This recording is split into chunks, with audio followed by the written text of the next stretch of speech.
Hello everyone, welcome to another episode of Chud Watch. I hope you're all doing well today. My hair has not cooperated in like 2 months. I'm just gonna shave it all off and start wearing wigs. Welcome everyone to another episode of Chud Watch. I hope you're doing well. Lavender Amberly wants a hydrate, can do. What's this shirt? This is Kelly Kapowski from Saved by the Bell, obviously. Get with the hip kid stuff. Don't you know about the hit NBC series, Saved by the Bell? Towing24, thanks for subscribing with the 12-month streak, says, woo! There's another hydrate. I thought I set that so there's a 5-minute thing, a cooldown. Must not have taken effect. Whoops. Daddy Sume says, send me your hair, I have an idea. No, you cannot have any of the DNA from my body for any reason. DM Trey, thanks for subscribing for 12 months, says, Hannah, our children, they are born! Well, that would have happened at 9 months. Children don't take a year. The Meru Sama with 20 bits. Hey Chad, I did it. I fought through my fear and anxiety and set up a doctor's appointment. I'm both terrified and excited to finally get diagnosed and medicated. I'm gonna go anxiety cry now and pet bunnies. Well, good for you. I'm glad that you're finally getting something to address some stuff. I'm very happy for you. We're at level 2, 11%. 0M80 with 100 bits says, don't know if I'll be able to stay for the entire stream. That's cool. Thanks for showing up anyway. Melted Snowcaps with 100 bits, thank you. Unconditional Prong with 25 says, happy with how the Razzies turned out. Sia's music won everything except Worst Picture. That went to Absolute Proof, aka Peter Hanna's favorite movie. Ooh, we got a hats off, so I'll put on a hat in a second.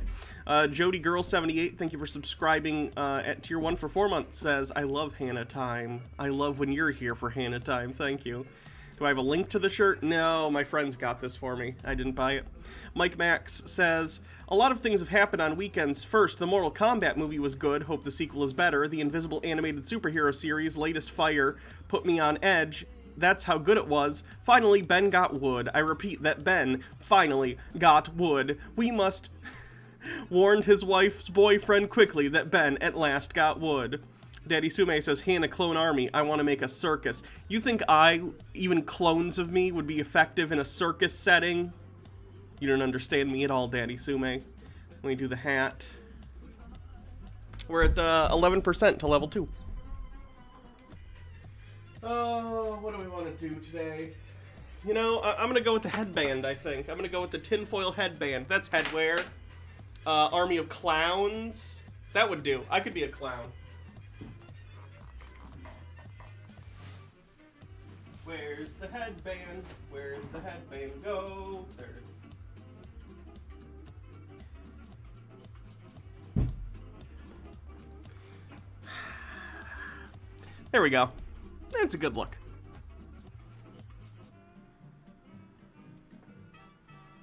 Okay, man, only 13% of level 2 so far. Chat's better than that. I know you're better than that. And if you're not better than that, then Danzy's coming for you. Mike Mack says, the latest Marcel video was taken out and I wanted to see it. Boy, it sure would be nice if some tinfoil-clad streamer was able to download Marcel's latest video before it got taken down and is just going to edit it for appropriateness and then show it on a Sovereign Citizen stream. Wouldn't that be nice? If someone who wears horns regularly and is on camera right now was able to download Marcel's video where he wears a cape and rants for 30 minutes about how he's going to take over the world. We can only dream, huh? He re-uploaded it to a duplicate channel already. What's his duplicate channel? I gotta add it to my list. Jody Girl with 100 bits, Vast Lunacy with 100 says, Danzy, don't threaten me with a good time, mama.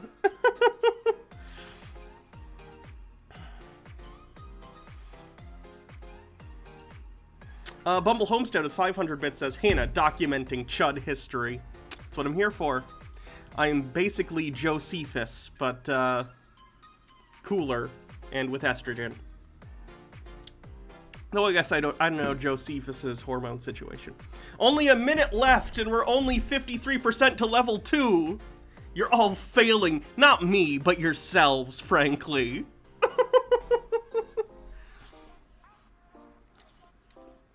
It's now in his Only Scams channel. Ha ha ha. Seriously though, does anyone have a link? I guess I could just search for it. Mike Mack says, we have been blessed by Hannah Sama. All pray for Hannah Sama. Querulous Artisan with 20 bits says, I must let you know that I got Pfizer vax, and I must now inform you that we are now mortal enemies. How dare you? Moderna or die. No, seriously though, I'm glad you got the vaccine. Good for you. Cast Iron Pan, single-handedly saving the hype train from utter failure, gifting 5 subs to the community. Thank you. I hope you guys know I'm joking about this stuff too. Like, I get it. If people can't give subs, and I'm joking. I'm joking. I appreciate support, but, you know, I'm not a dick about it in real life. Bumble Homestead with 500 bits says, also, second Moderna shot done. Nice. Mine is on the 7th. Bumble Homestead got a 10k bits badge. Beautiful. Says, ooh, shiny. Princess Amelia, thank you for gifting a sub. Yes, we're at 24% of level 4 now. Nice. Not doing too bad. Hashtag Pfizer gang. We need the Moderna. We need West Side Story, like,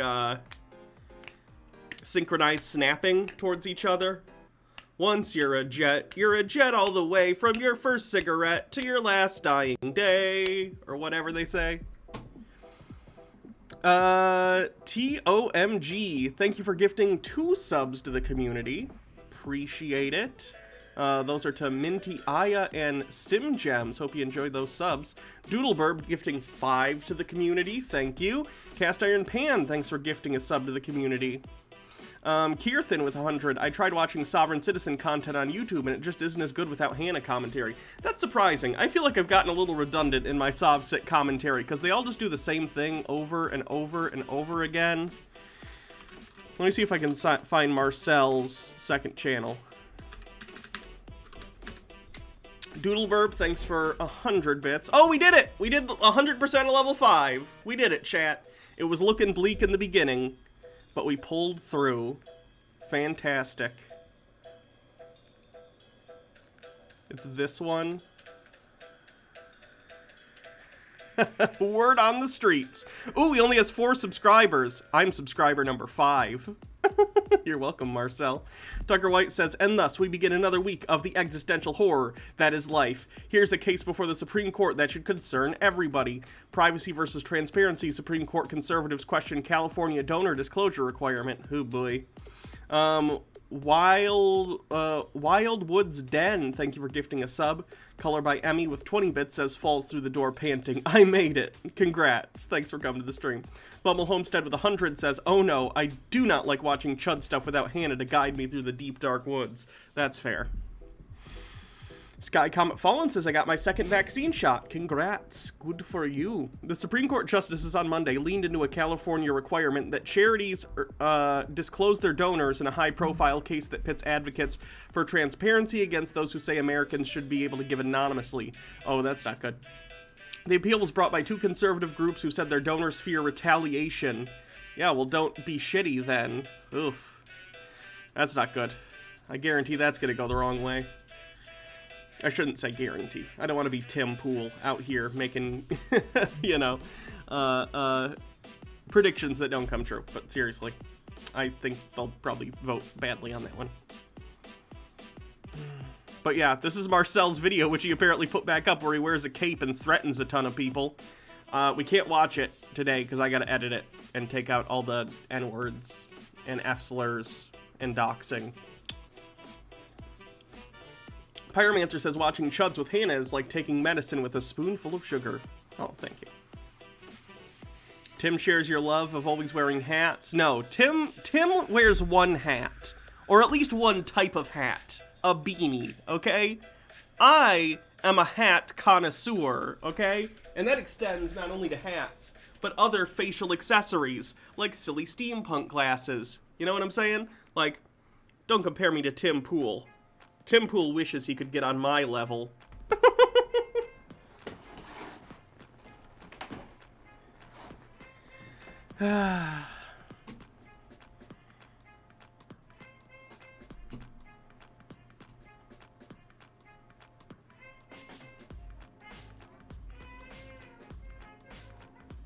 Hannah rules, Tim Pools. I can agree with that statement. Tim Pool, killing it with the predictions. Speaking of which, let me show you guys something funny. I assume you guys probably saw this on Twitter if you're on Twitter. If not, this will be interesting for you to see for the first time.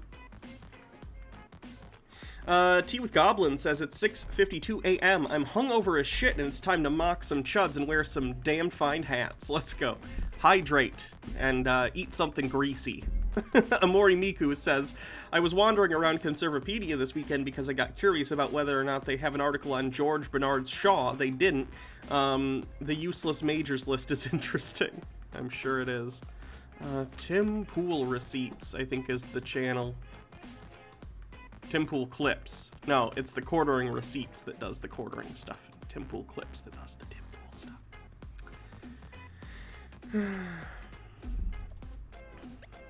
Okay, so check this out.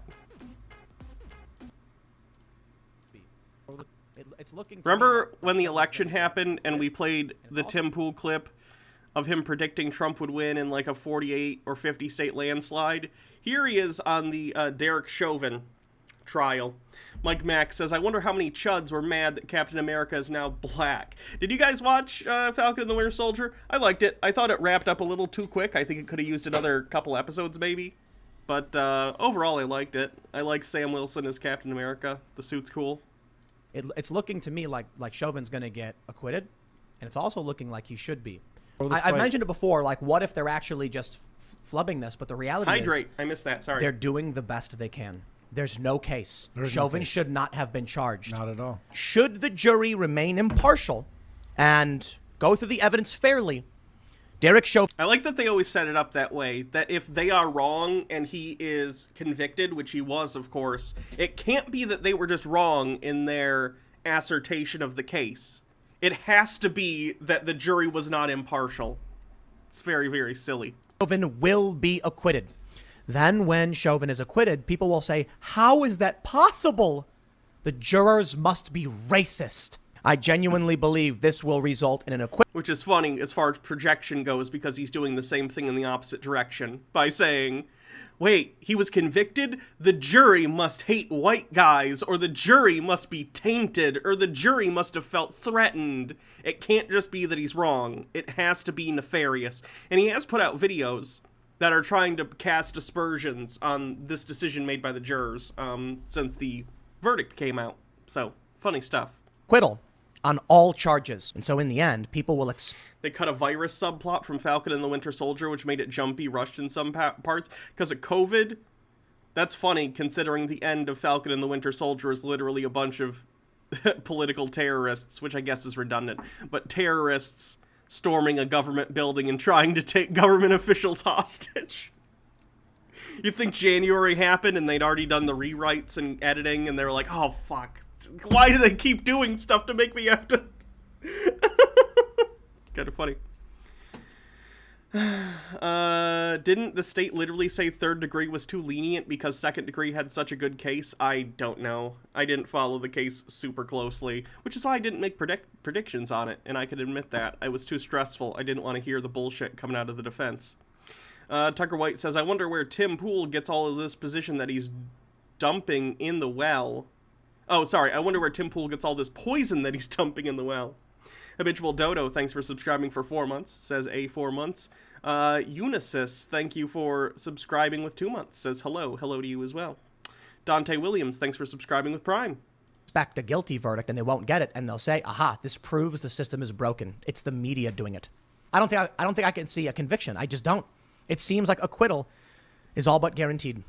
I don't think you're going to get him on second or third degree murder. Now, manslaughter, perhaps, but based on this, I still don't think so. I also think he's gonna get acquitted on manslaughter. It's very likely that he's gonna get acquitted. Even with this one good moment, it still seems, in my opinion, Derek Chauvin is on track for an acquittal. I am leaning absolutely towards an acquittal on all charges. By charging him, he is going to get acquitted on many of these charges because they're insane, and they're going to reignite the anger. Yeah.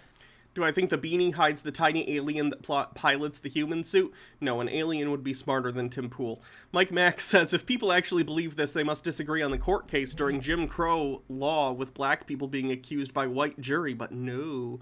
Oh, another hydrate. Cool. I'm leaning towards acquittal. Derek Chauvin might get convicted of manslaughter. The murder seems just outrageous at this point. I just really don't see that happening. Chauvin will be acquitted, in my opinion, at least on second-degree murder. You have to know what's going to happen when Derek Chauvin gets acquitted.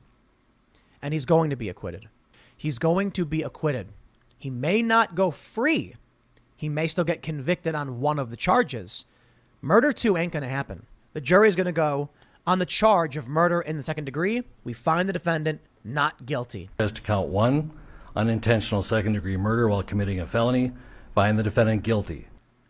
On the charge of murder in the third degree, we find the defendant not guilty. We, the jury, in the above entitled matter as to count 2, third-degree murder, find the defendant guilty. In the charge of manslaughter in the second degree, we find the defendant guilty. We, the jury, in the above entitled matter as to count 3, second-degree manslaughter, find the defendant guilty. But you know what clip is going to get played over and over again? We find the defendant not guilty. So insightful, Tim, as always.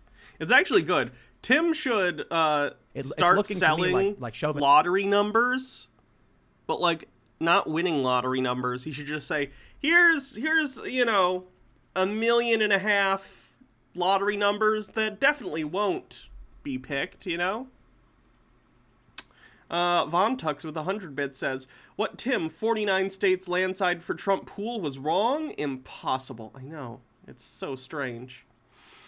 Tucker White says, why is it in news media, let's just pretend for a moment Tim Pool is in that category, pundits who consistently get predictions wrong still work in the business?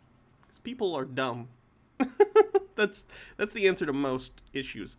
People are dumb. I'm including myself in that, by the way. I'm not smarter than other people. I'm very average.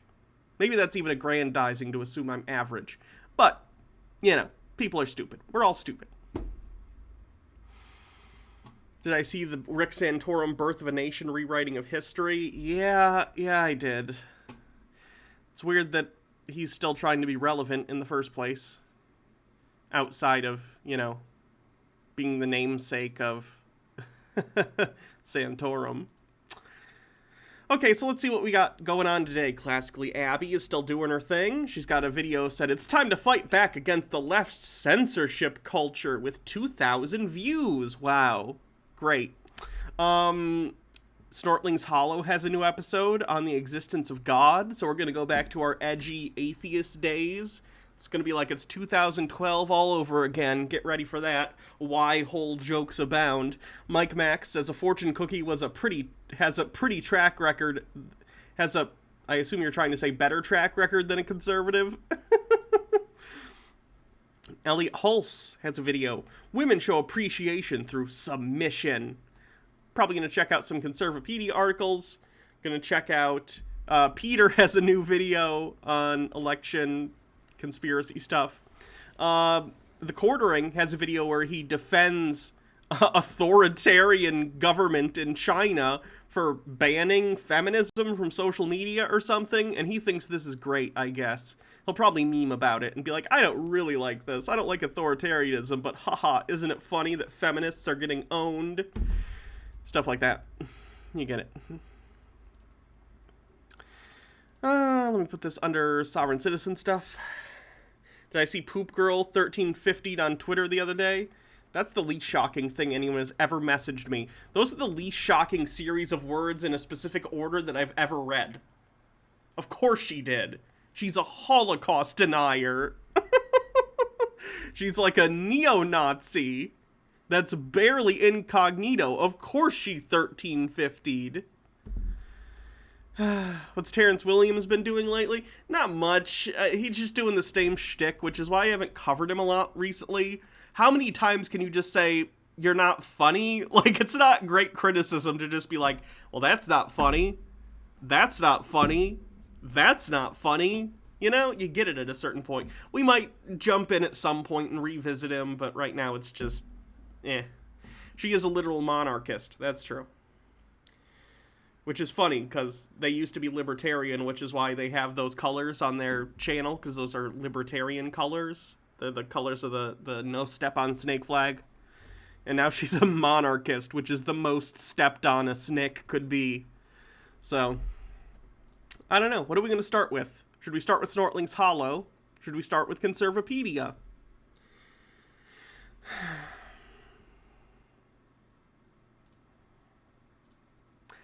Okay, let's start with Snortlings Hollow for today. There's a hydrate. Thank you. Tumak Von Raven, thank you for gifting a sub as well. Okay, so let's start today with Snortlings Hollow. Of course, it's been a little bit. Mimsy took a little bit of time off of making the regular Snortlings Hollow content, but now she's back for more. This video is entitled, Is God Real? Mimsy is the only one who knows the truth. So, it could be very proselytizy, but Mimsy has surprised me before. Sometimes for better, sometimes for worse. So, it's possible she'll be like, well, I believe in God, but I don't, I can't tell that to other people, and that'd be reasonable. But we'll see what she's gonna do, I guess, eh? I can feel the edgy 2012 atheist inside of me just waiting to jump out, but I'm not gonna do that. I'm an adult. I don't really care. Seriously, though, I'll say before this, like, I'm non-religious, but, you know, if you're religious, that's fine, as long as you're not hurting anyone else, which is basically my feeling on any belief someone has. Do you, as long as you're not hurting anyone. Pyromancer says God is a Snortling. That would be the least, that you know, that tracks. I'd believe it.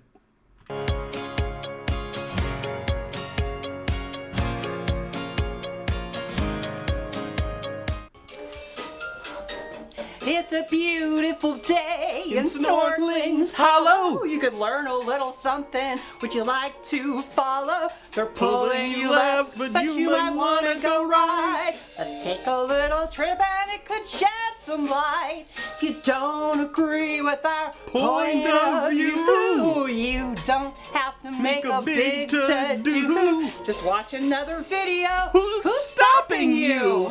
Because we're not trying to tell you what to do. Hey there, friends, it's me, your old friend Mimsy Moon, back with another episode of your favorite show, Adventures in Snortlings Hollow, where we explore the issues of today from a conservative point of view.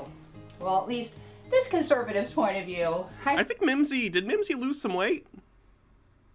Good for her if she's getting, like, healthier. That's nice. Sure don't speak for everyone. So thanks for patiently waiting for my next upload, but I have been busy creating dollhouses and miniatures for my Etsy store. That's true. She does have an Etsy store. She's actually, and this is the thing, I think both Jake and I, and maybe even, I guess I haven't seen Shoe on Head's videos, but I know she's covered Mimsy. We've said, Mimsy, you make amazing little dollhouses. Focus on that, and you should make, like, money. And yeah, look at these. They're cute little, like fairy dollhouse type things. They're very cute. Like, these are great. Good for her. This is something I think she could, like, honestly make some decent money on. I think they're a little expensive. She's selling them for $250, $300, $400 in the case of big stuff. But, like, there's a lot of little detail in these, you know? The rooms are fully furnished. They got little miniatures. I get it. These probably take a lot of time and creativity to do. So that's cool. These scare me a little bit. I'm not gonna lie. But, yeah, some of these are cool. Look at this one. Sandcastle. This one's $450. This one might look, my personal opinion, this one might be a little overpriced. But it's cool if you're into this kind of thing. It's not my aesthetic, but I can recognize that these clearly took a lot of time and effort and creativity to make. And they're wonderful. Good job, Mimsy. So, this episode is brought to you by the Snortlings Hollow Etsy shop, where you can own a piece of Snortlings Hollow for your very own. So check it out.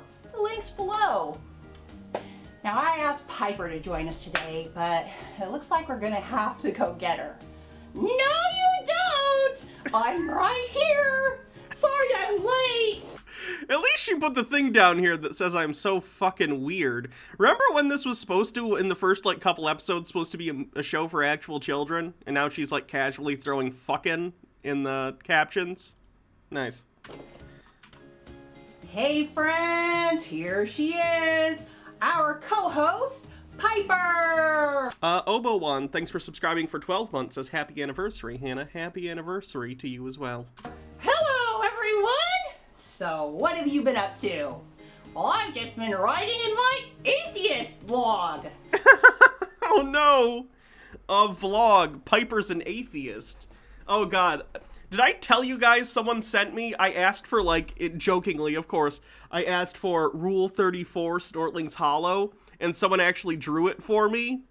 So I have in my possession Milo and Piper getting it on in beautifully illustrated color. So if anyone wants that, I guess hit me up. I tweeted about it a while ago.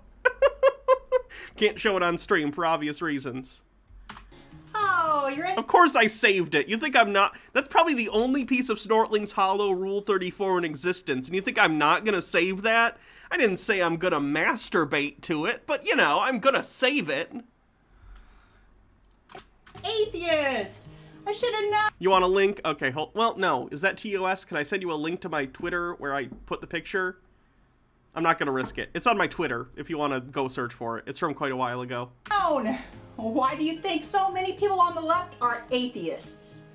Because we're the smart and logical ones! You conservative. Oh my god. Is Piper me from 2012? I was a cringe lord.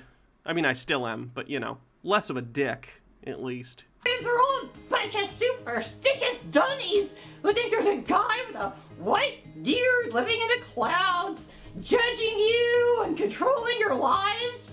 Sorry to tell ya, but you won't be receiving your mansion in heaven, Christian.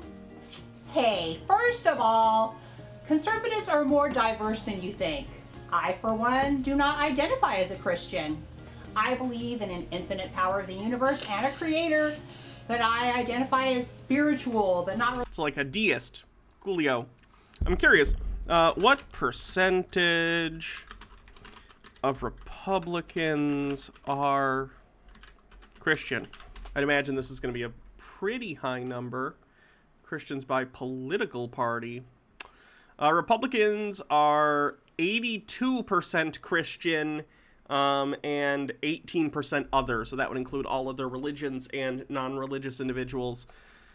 65% of independents are religious, and 63% of Democrats. So it's the majority in every group. Majority of people in the world are religious, and the majority religion in America is, of course, Christianity. So that tracks. Religious. But that mansion in heaven thing, well, that's another story. But you still believe in God? Where's your proof? Oh, that's right. You don't need proof. You have faith. Or in other words, willful ignorance. Okay. This is actually a pretty good parody of this kind of atheist. I used to be this kind of atheist. You guys know that. Many of you watched me since I was like 18 and started on YouTube years and years ago. Wow, almost a decade ago now.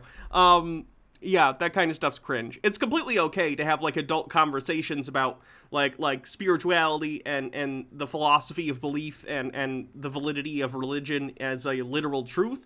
Those are all great conversations, and I still enjoy having those conversations in a dignified adult way. Although, of course, on the Hannah and Jake channel, we make jokes and stuff. But at the end of the day, like I said, I don't really care what other people's beliefs are, as long as they're not hurting people. That's great. But you can have adult conversations about belief and without being a complete jerk about it.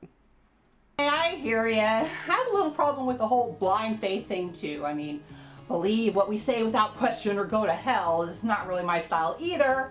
But I also accept that there are things in this universe that can't be proven, measured, or even known at this time. So therefore, I find atheism very pretentious and another form of willful ignorance.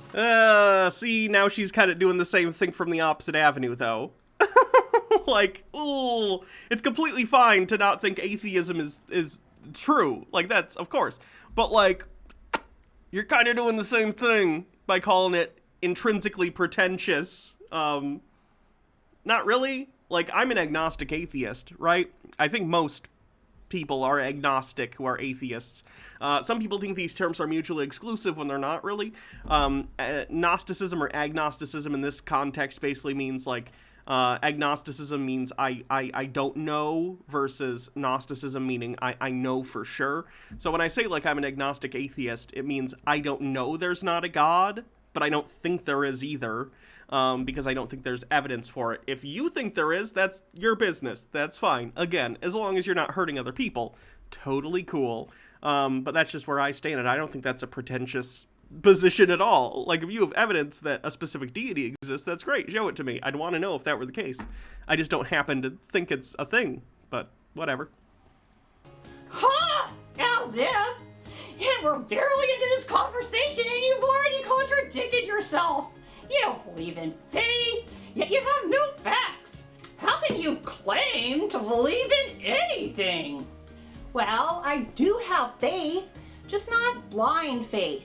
And I do have facts, just... What's my opinion on afterlife? Likely, or not likely? Oh, I think not likely. I don't think there's any such thing as an afterlife. But again, if you do, that's fine. I just don't see any reason to believe that our consciousness exists outside of our physical bodies. It exists as a product of our brains. Our minds exist because of our brains. It's not irrefutable facts. My theories are based on convincing circumstantial evidence mixed with gut feelings and educated guesses, so I guess a preponderance of the evidence sprinkled with faith. Sounds like bullshit to me! Okay, well, let me reiterate something here. Even though I obviously don't advocate for belief... Can you be a Gnostic atheist? What would that be? Yeah, it would basically just be, there isn't a God, and I know there isn't a God. It would just be thinking that you know for sure. Believing anything you're told without asking questions, faith is still extremely important. Faith in the future, faith in mankind, faith in your convictions.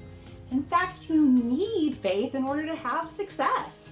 And in order for... To an extent, faith can have many meanings. Like, faith can be a trust, basically. Faith in humanity. It's that you're saying that you trust based on your previous experience or something else, that you think that humanity is going to live up to some set of expectations that you've set, right? Faith in something supernatural, which I don't believe in the supernatural, but again, you know, I can't control what other people do. It's fine, as long as you're not hurting anyone with that belief. Faith in that case is a little bit of a different thing. It's more like, how do I put this? It's more like someone who has faith that they're going to win the lottery, even if they've never won the lottery before, you know? Like, there's faith based on past experience and some amount of evidence, and then there's faith that is basically, like she put it, blind faith. And I know she's saying that she believes in a deity or some power based on circumstantial evidence, but again, it would depend on what she considers that evidence to be, so I guess we'll find out in the rest of the video if she goes into it. For us to have success, we must dismantle the system of racism, white supremacy, and the patriarchy! Yeah, white supremacy isn't great. Mimsy, actually. I don't know if you know that. Well, I have a different point of view, Piper. I know she didn't mean that to sound the way it did, but it did. In order to have personal success, we must stop looking without and start looking within. If you see oppression and victimization everywhere you look, this becomes the reality of your own creation.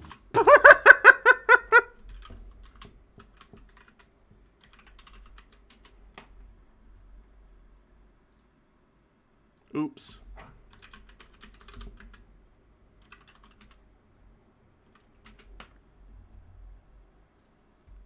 Yeah, remember Charlottesville? That was definitely because I didn't look within enough. Whoops. Hey, remember this year when a bunch of Trump supporters broke into the Capitol and some of them were trying to find Congress people to murder or hold captive.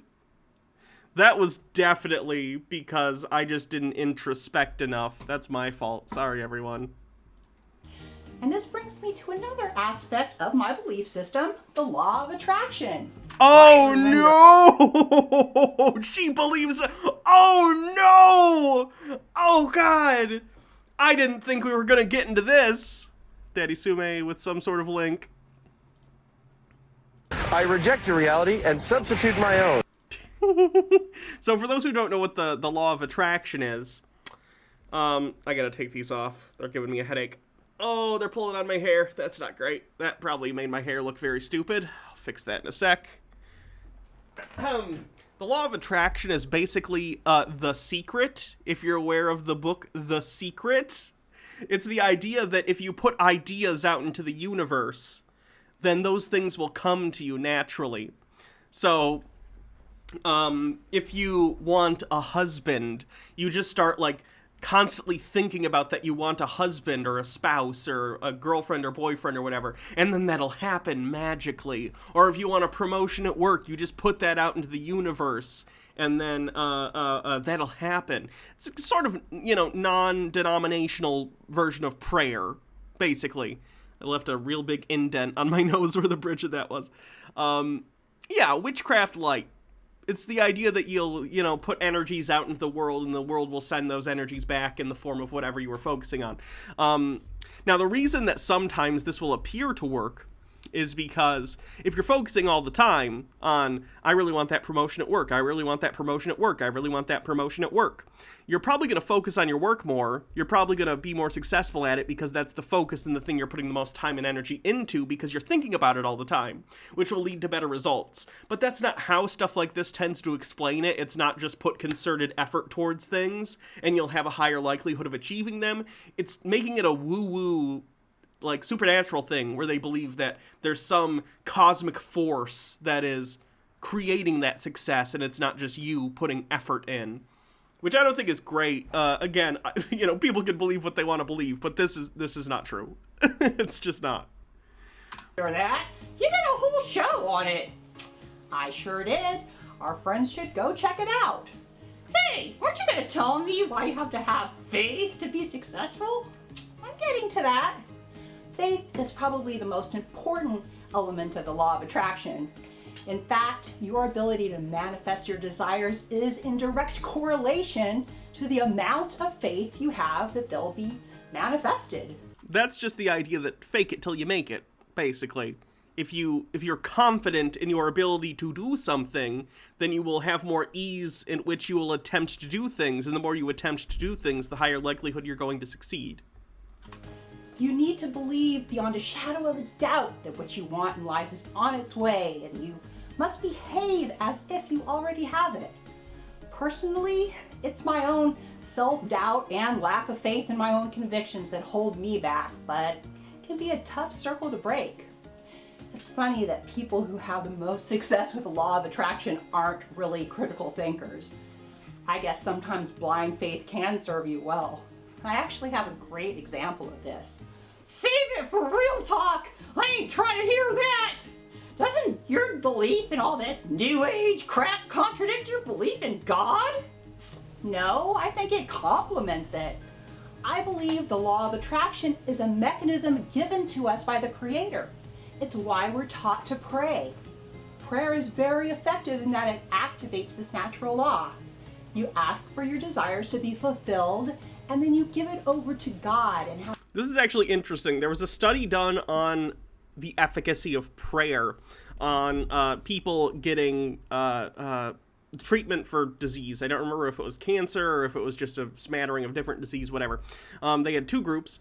They had a control group, and then they had a group that were being prayed for. And they knew they were being prayed for, and they were told to pray for themselves. And also there were, like, congregations of churches that were brought in for this experiment to pray for these specific patients day in and day out to see if there was any difference between those who had been prayed for and those who had not. As it turned out, actually, those who got prayed for did worse and died more often and had worse outcomes with their diseases. So, faith that his will be done. Okay, but please tell me you believe in evolution. You're not one of those anti-science weirdos, are you? No, I'm pro-science. I just recognize that some scientists believe that Darwin's theory of evolution has basically been scientifically disproven and actually points to a creator. oh no, Mimsy! That's not pro-science. That's not pro-science, Mimsy. Oh no. What? Yeah, even some of the biggest atheists agree that evolution doesn't tell the whole story. What? Evolution is about once life gets here. Again, this is a weird creationist thing where they'll conflate evolution with the origin of life itself, which isn't really what evolution is. Evolution is an explanation for the variety of life, right? It's an explanation for why there are so many different species in the world. It's why things adapt and change over time, not specific individuals, but populations of animals or plants or whatever life we're talking about. It doesn't attempt to explain exactly why life started or how life started. That's an open question as of this point. Some people think it's abiogenesis. Some people think like panspermia or something. That's a completely separate issue from evolution. However life got here, I think it's abiogenesis, but, you know, I'm an uneducated, like, rando, so my opinion means less than nothing on this, just like Mimsy's does. But once life gets here, it does evolve and adapt over time. We know that. That's evolution. That's all it is. Some are even willing to admit that intelligent design seems to be the only explanation. No? No. Who says this? But they often attribute it to beings from another planet. Oh, you think it's panspermia. The thing about panspermia, or something like that, and I don't know anyone who's an atheist. I'm sure they exist, because, you know, there's a whole variety of people out there, but I don't think I've ever met an atheist that legitimately believes that aliens brought life to Earth. Panspermia is typically like some microbes or something from some other place in the galaxy or something, like crashed into the Earth and brought microbes that then evolved here on Earth. But even then, that requires an origin point somewhere in the universe, right? Even these aliens, in the case of this, like, hypothetical hypothesis, aliens brought us here. Okay, those aliens would have to come from somewhere, though. So that would mean those aliens evolved from something, which had to either arrive by, like, abiogenesis or something else, right? That doesn't answer the question of where life in the universe comes from. It just would explain, where does life on Earth come from? Which is an interesting question, but that's not really what we're talking about when we're talking about the origin of life as a whole. I believe in aliens too, but you then have to ask your question, who made them? Yeah, that's the point. It all comes back down to an origin point. At what point did certain elements and compounds and stuff come together in such a way that they can self-replicate and adapt over time? Taking in energy, using that energy to grow and reproduce and adapt. That's the fundamental question we are asking when we talk about the origin of life, and we don't have an answer. That's the only honest answer, is we don't have an answer right now. And so on and so on. It always comes down to an infinite creator.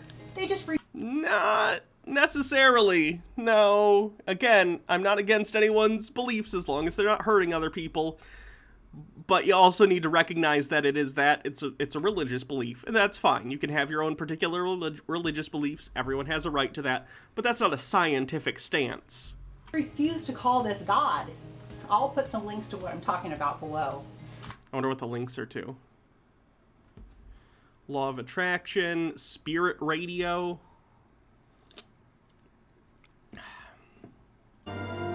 Oh no! She linked to answers in Genesis!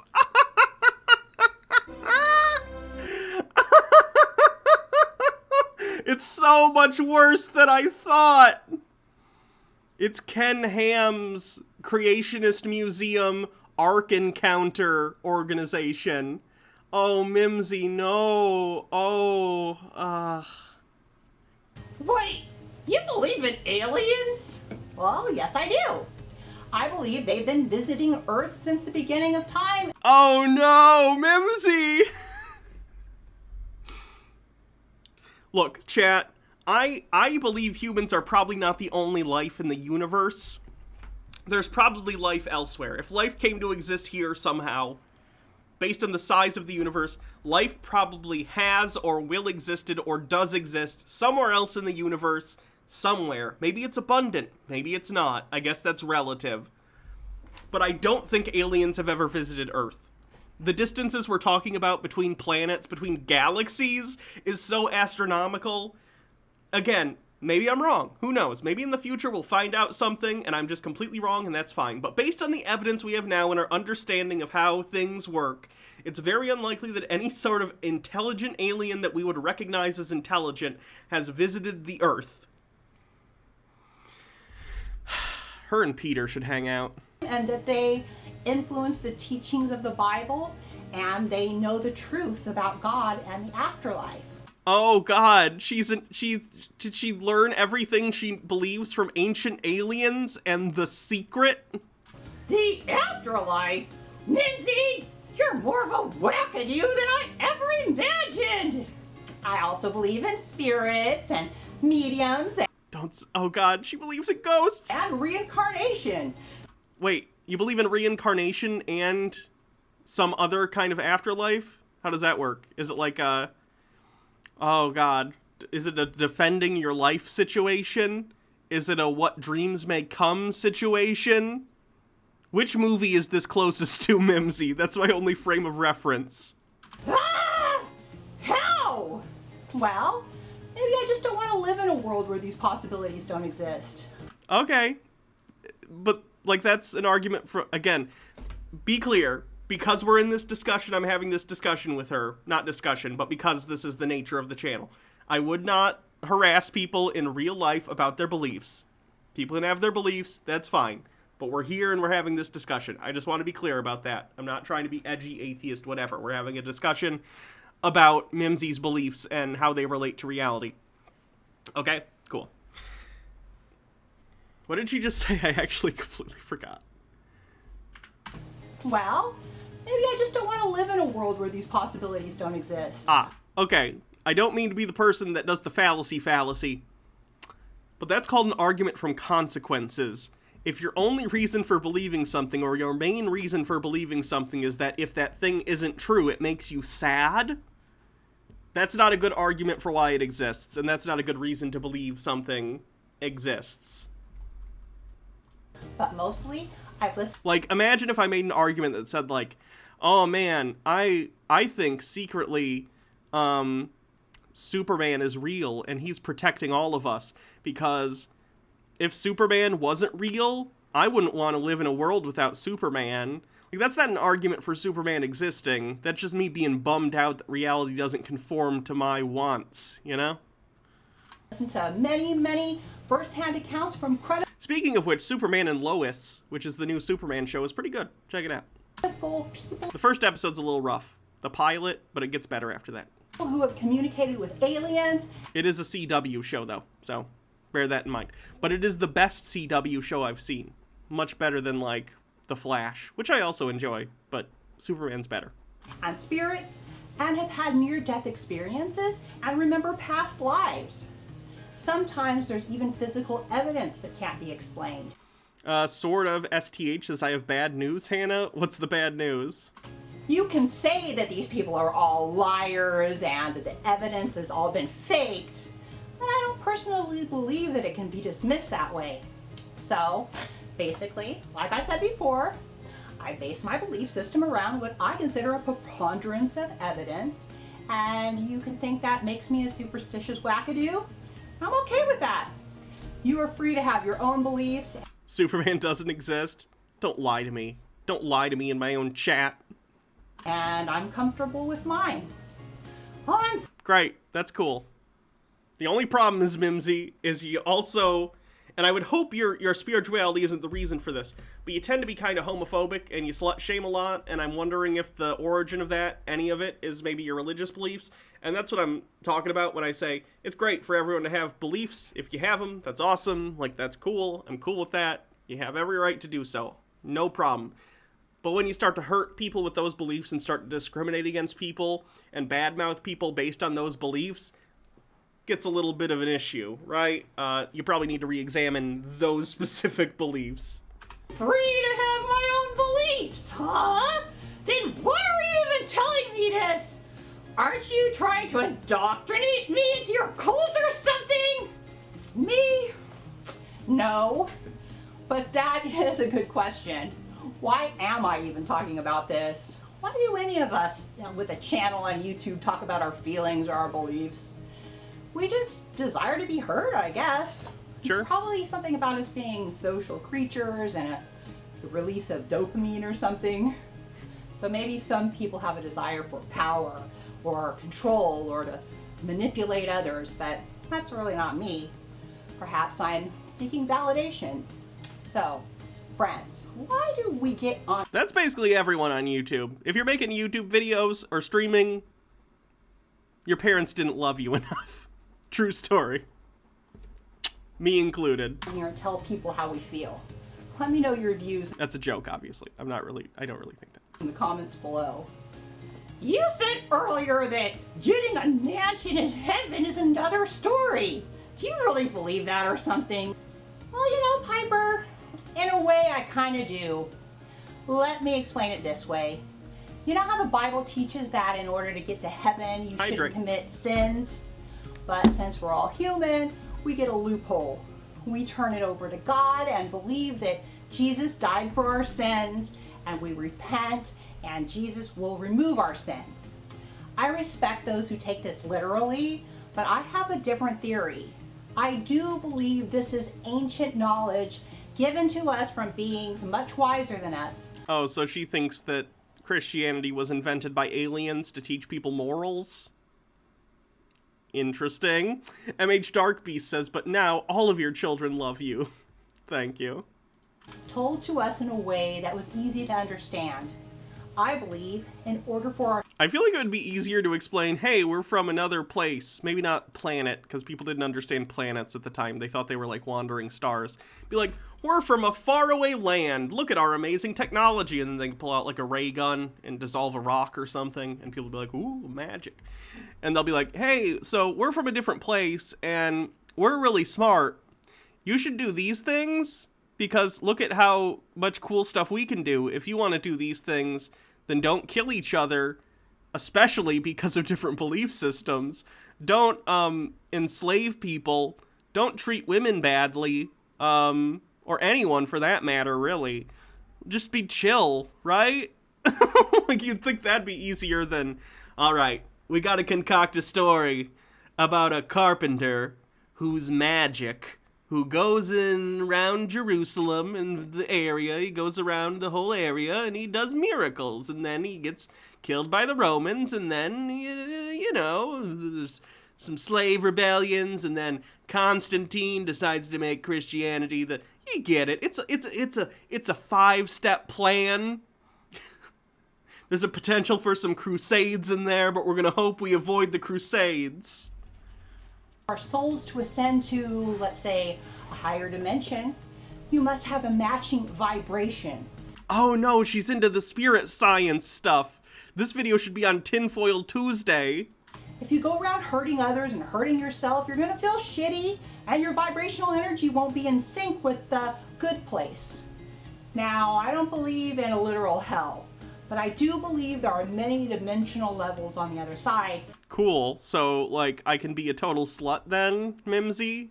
Remember that time you called people who sleep with other people sluts? If there's no hell, I can just go slut it up then. Awesome.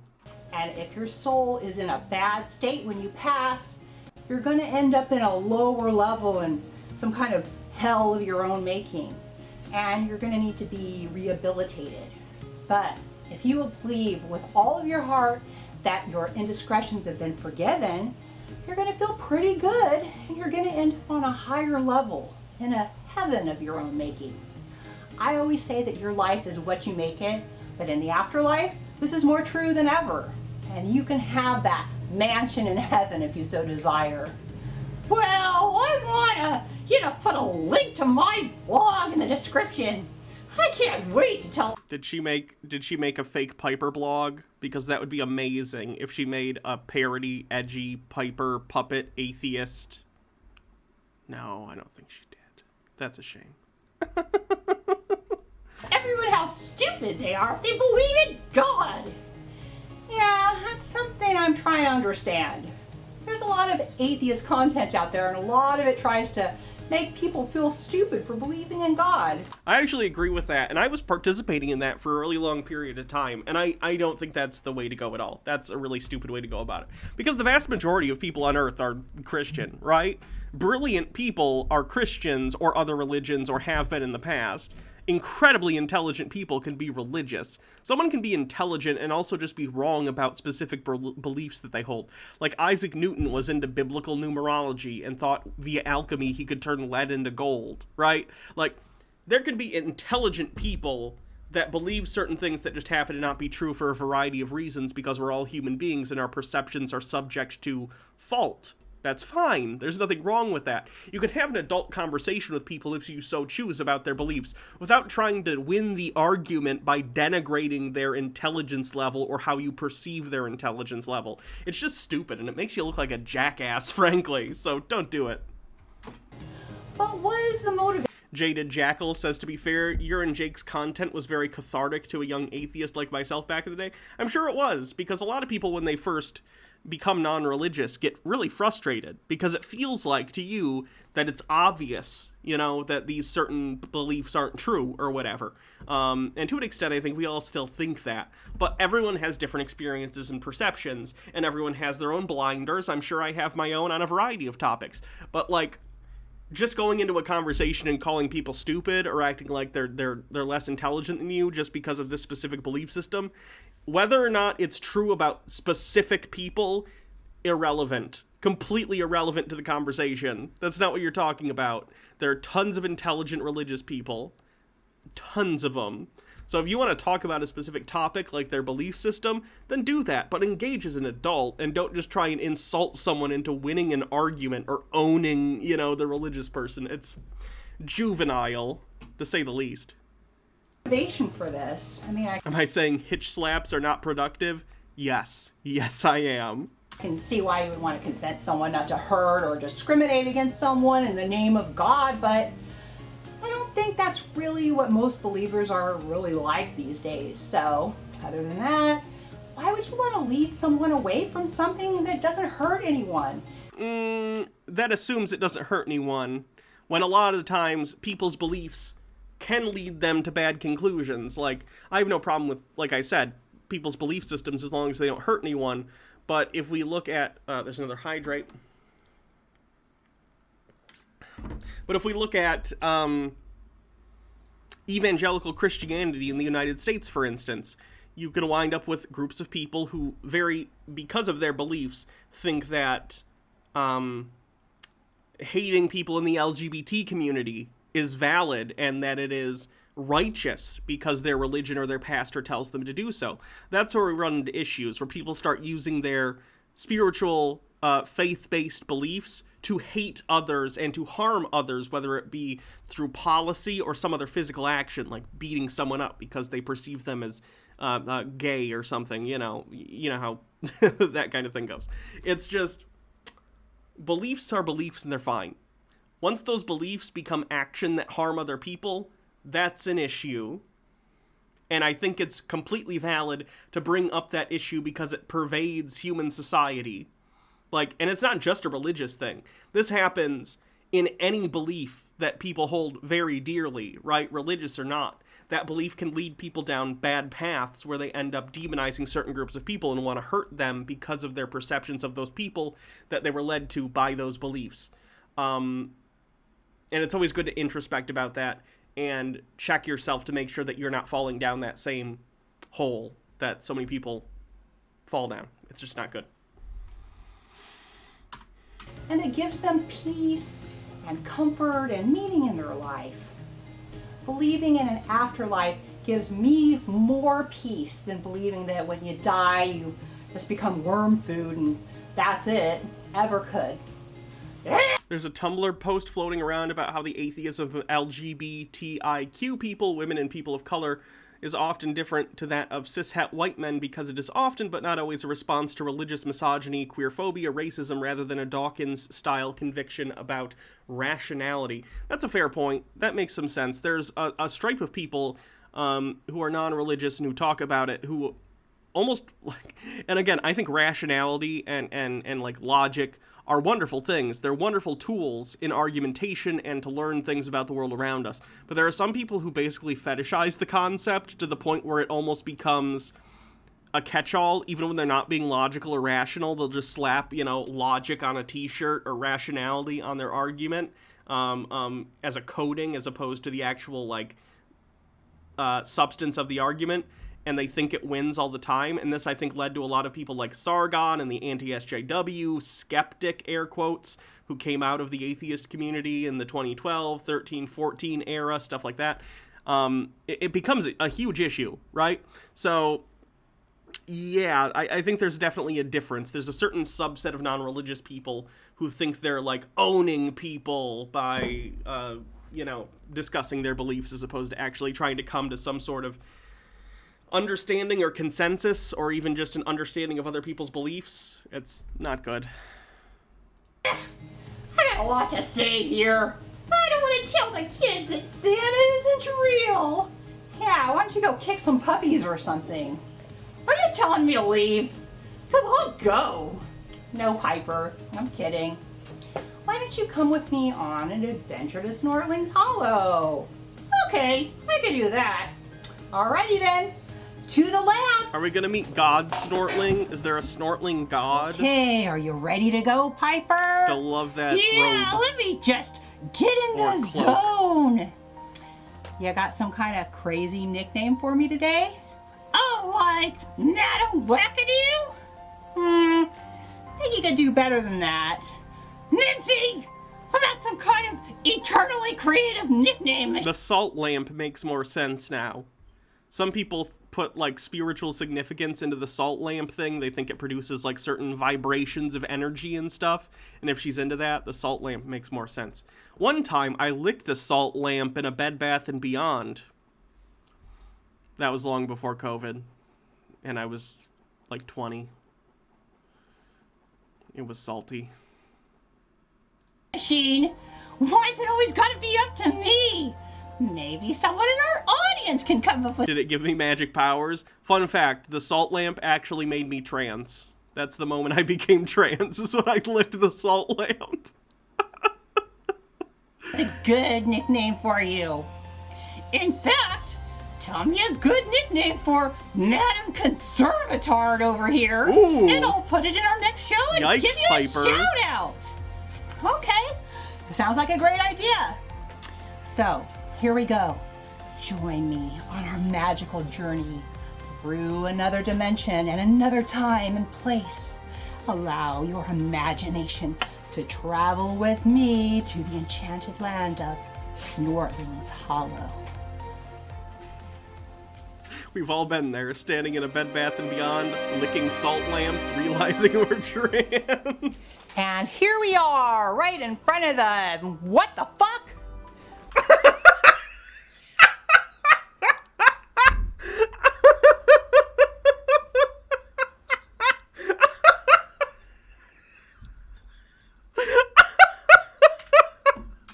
And here we are, right in front of the... What the fuck?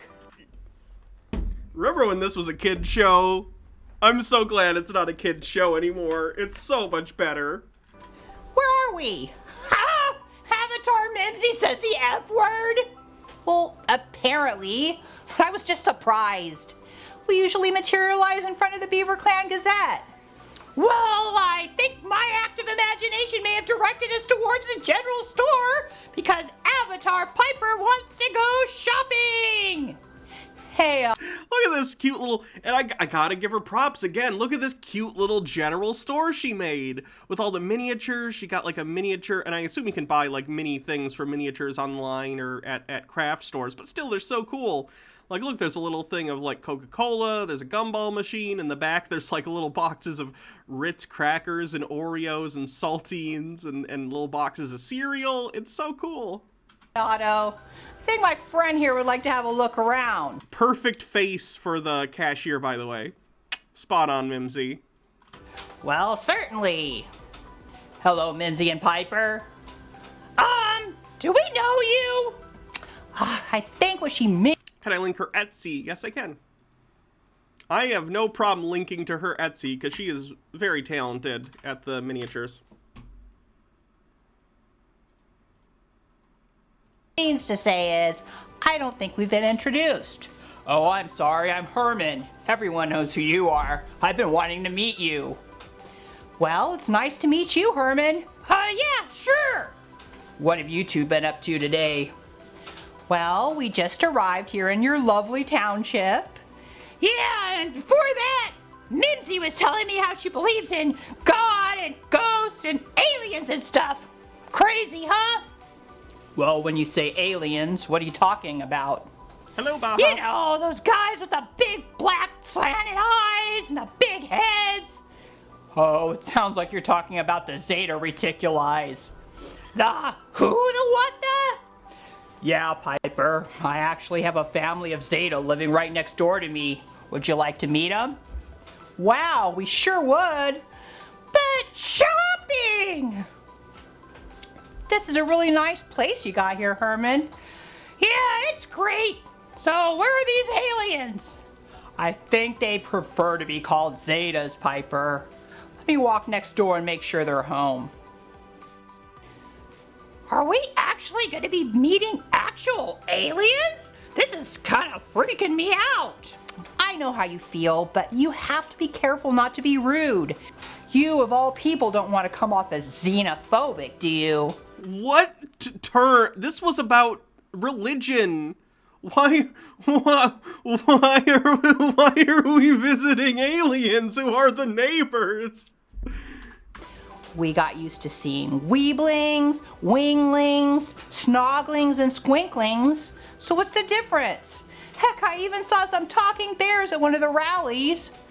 Yeah, why does Piper not believe in aliens? In the universe of the show, Piper is a living puppet that uses magic to transport to another miniature dimension with all sorts of creatures. Why would Piper not believe in magic? That, I hope someone wears my stupid...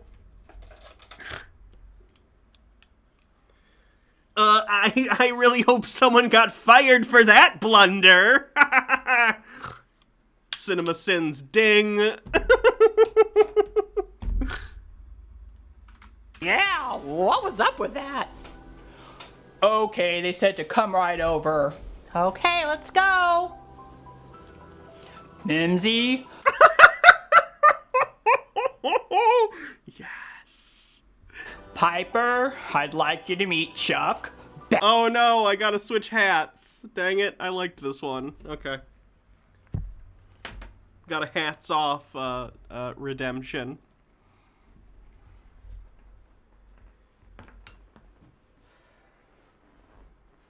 We'll go with the fabulous witch hat. How about that? That's pretty good.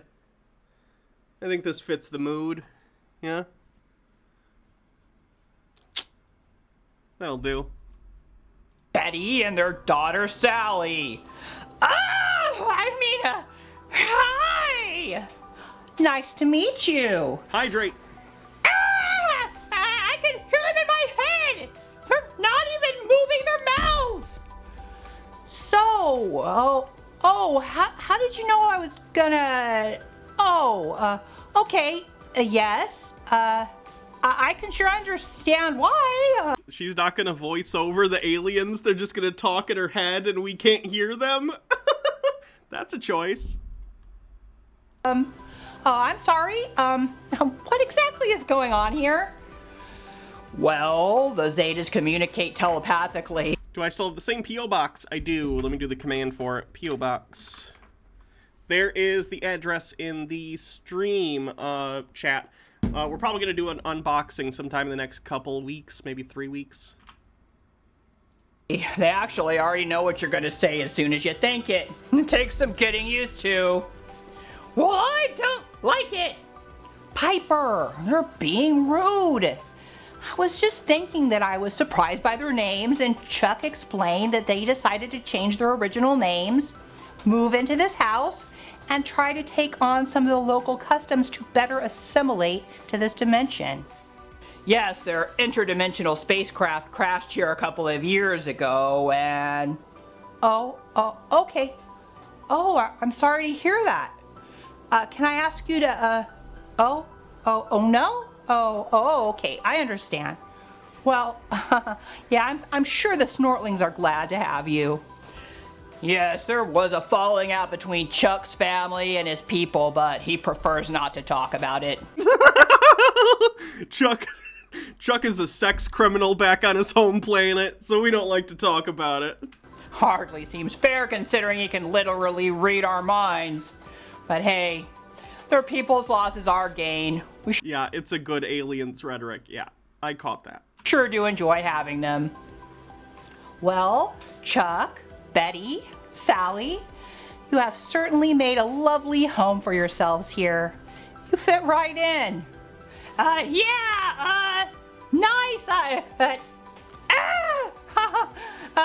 Is it all right if we go now, Mimsy?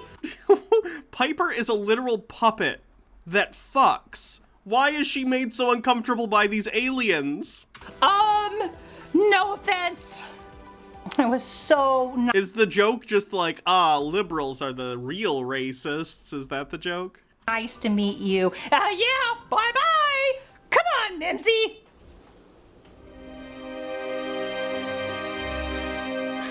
Oh god, we still got 10 minutes left. I like the puppet sections. Hey, Or the miniature sections. I'd like to take this opportunity to promote the Snortlings Hollow Etsy shop, where Herman's house and the Zeta's house featured in today's adventure are both for sale right now. Go check out my store, and don't forget that Etsy offers a payment plan. And I also want to let you know about my new podcast channel, Common Ground. Oh no, she's got a podcast. This is where she's going to be doing her discussions with people, I'm guessing.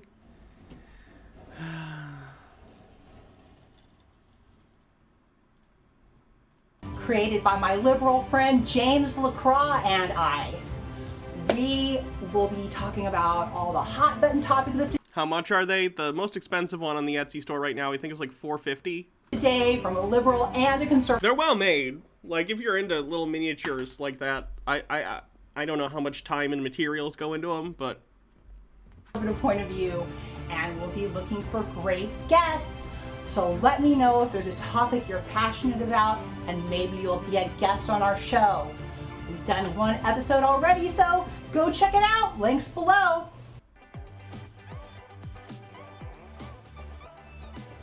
So, welcome to Real Talk with Mimsy and Captain Winky. Captain, my captain. So, I'm not sure what kind of feedback I'm going to get from this episode, but I've come this far, so I'm just going to keep saying stuff. this is far from Mimsy's worst episode. Important news. What is it?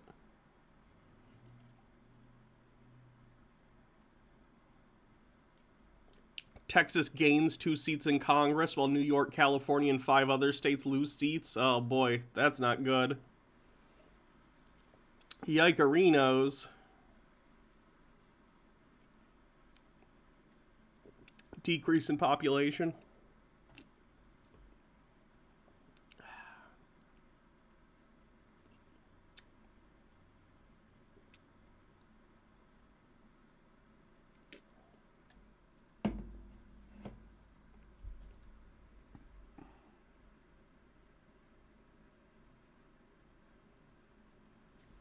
Well, that's not good.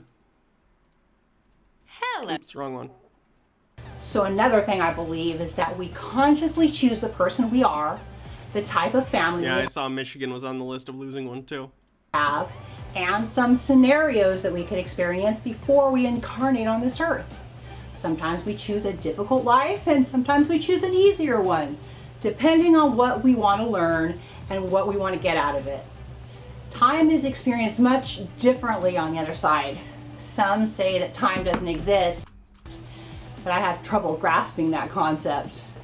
So, coming to Earth to experience life isn't as much of a long-term commitment as it seems from our point of view. It may seem only like a vacation. I believe that we're all here for a reason, that we all fit into a puzzle, or that we're all like cogs in an intricate clock. Even bad people, murderers and rapists, are all part of the plan because some people choose to face these types of adversity in their journey. What? Clock. Even bad people, murderers and rapists, are all part of the plan because some people choose to face these types of adversity in their journey. Did she just imply that being murdered or sexually assaulted is something you bring upon yourself through the law of attraction? Oh no. Oh no. That is next level victim blaming. Jesus Christ, Mimsy. Holy shit. And these souls choose to accept the rules to learn their own lessons. So I believe in soulmates. And maybe the soul who's your daughter in this life is your father in the last. Now, do I have proof these things are true? Well, no. But many people have claimed to have crossed to the other side and have independently from one another claimed to have experienced similar things through near-death experiences, hypnosis, astral travel, or through messages from what they sometimes call spirit guides. You know how people say that when you die, your whole life flashes before your eyes? Well, most of these people say that this is quite literally true. It's often been called a life review, and it's certainly the basis for the belief in Judgment Day. This belief I have has served me very well.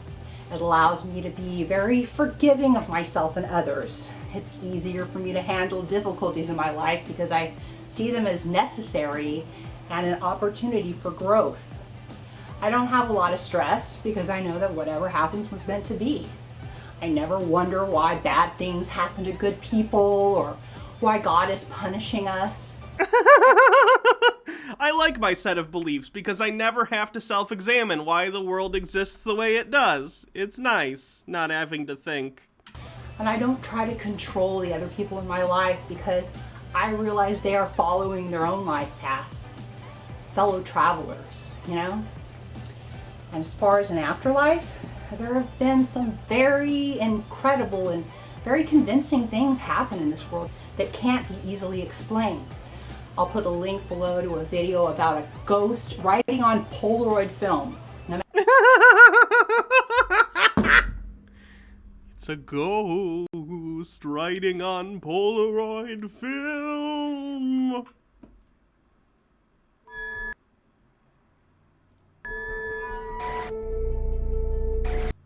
Full of witnesses, they decided to try to talk to it.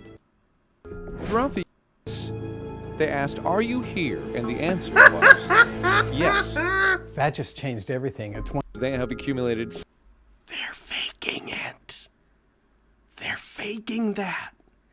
A human can do that to Polaroid film. Did you know that? Did you know you can do this to your own Polaroid film? Someone did a hydrate. No matter who shot the picture, no matter which Polaroid camera or which fresh out of the package of film was used, there are words, communications written on the picture, plain as day. I'll also put a link to a video about Marcello Bacci. I thought she was going to say Marcel Bisset for a second, and I was about to lose my mind. With intelligent beings through his tube radio back in the 60s and 70s. Clear as day, voices from spirits speaking perfect Italian spoke to their loved ones in their own voice and saying things only they could know. And this was replicated hundreds of times and went on for years, even under controlled conditions. Now, if you feel motivated to look into other stories about near-death experiences, or reincarnation, or aliens, you can easily go down the internet rabbit hole on these amazing subjects. But I'll put a couple links to get you started. Okay, Captain Winky, you're off the hook. And I have a couple more things that I'd like you to check out. So look below for a link that proves the power of faith. It's the story of Helene Hadsel, a woman who, after learning the concept of the law of attraction, believed in it so wholeheartedly and without question or doubt that for the rest of her life, she won every contest she ever entered. I sure wish I could master that kind of faith. And if you're looking for scientific She believes in literal magic. Oh no. evidence for the existence of God, I've got a couple of great links for you. One of her links was from the Ken Ham place, so I don't know if I trust her sources. Oh no. If you want to learn more about some of the topics I discussed, my favorite influencers are Ben Shapiro, Lauren Chen, Karlin Borisenko, Officer Tatum, Conservative Twins, Tim Pool, Blair White, Larry Elder, Jordan Peterson, and Candace Owens.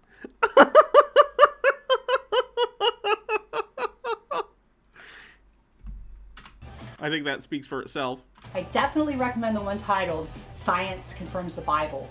And it's also very interesting to listen to a lecture by Dr. Hugh Ross, an astronomer and astrophysicist, and atheist turned Christian James Perloff on creation versus evolution.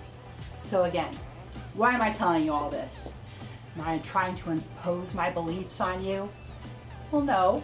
I'm just like anyone else, talking on a subject that I'm interested in. And if for your own reasons you did adopt my belief system, I sure don't see anything wrong with it. Like I said, it brings me peace and satisfaction. In fact, I would think that the only people who might see my beliefs as harmful might be Christians, because they have a pretty specific idea of what does or doesn't keep you out of hell. Okay, here's my issue with Mimsy's.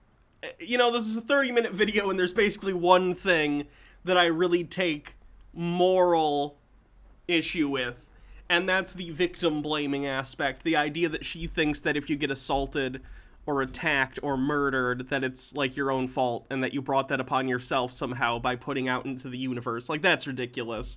That's a harmful belief that leads you to start victim blaming everyone and not take the threats of sexual assault and assault in general seriously. That's bad. Don't do that, Mimsy. Please. But what I do find curious is why so many atheists are so determined to talk people out of their spiritual beliefs. Most people... It does explain a lot of her, like, conservative ideology then, because she believes that if something bad happens to you, it literally cannot be just for no reason. She thinks the universe doesn't work that way. She thinks if something bad happens to you, it's your own fault every time. You can't just become homeless for no good reason and no fault of your own. You can't just be assaulted for no fault of your own. It has to be your fault because it's scary to her to live in a universe that is that random, where bad things can happen to good people for no reason at all. And that is scary, but it's also the reality we live in, which is why we need to work on policies that help people get out of those situations that are not their fault. People don't find contentment in a life void of spirituality. So, am I saying that I have all the answers? No. And I'm sure many Christians disagree with me. And I'm humble enough to say that maybe they're the ones who are right and I'm wrong. I mean, how can I argue with millions and billions of people who have lived by and studied Christianity? Maybe my beliefs or lack thereof will cause me and all other non-believers to eternally burn in the fires of hell. But it is said that we're all God's children. And yes, honestly, if we do all end up in hell, it's going to be pretty lit. We can hang out, watch bad videos all the time, and I guess Mimsy will be there, And we can watch a puppet show, so that'll be good. Believe that our souls are all little pieces of the God energy. Also, I'm pretty sure there's no copyright in hell, so we can just watch whatever we want. We can MST3K any movie at any time. Sounds pretty sweet. So why would God want parts of him burning in hell? To me, this is a threat meant to control the masses, but like I said, many will disagree, so take it for what it's worth. I don't think that anyone should try to force any belief system onto anyone. Only you know what rings true for you, so explore. But I'll tell you right now that personally, I don't feel comfortable with any religion that judges or harms people for immutable characteristics such as being gay or trans, or teaches that their way is the only. What about being assaulted? You just said you think if people are assaulted, then that's their fault. But that's not. It's their victims. So, what? Only way, and non-believers should be conquered. I don't feel comfortable with any religion that promotes hate, intolerance, misogyny, or homophobia. Some people believe that this describes the Christian religion, and in some ways, I can see their point. And like I said, it's one of the reasons that I don't consider myself a Christian. I think that if you're going to call yourself a Christian, you can't pick and choose the parts of the Bible that you like. But please, help me to understand why so many woke leftists condemn Christianity and then go out of their way to defend the Muslim religion. Ah, okay. Let's explain this. First of all, because Christianity is the majority in the United States, it actually affects policy on a substantial level and hurts people in the LGBT community, people in minority groups, all sorts of things like that. Whereas usually in the United States, people who are Muslim are targeted by Christians or other conservatives for their beliefs. Like, I don't agree with Islam, right? I don't like any conservative ideology that negatively affects people based on my perception of it.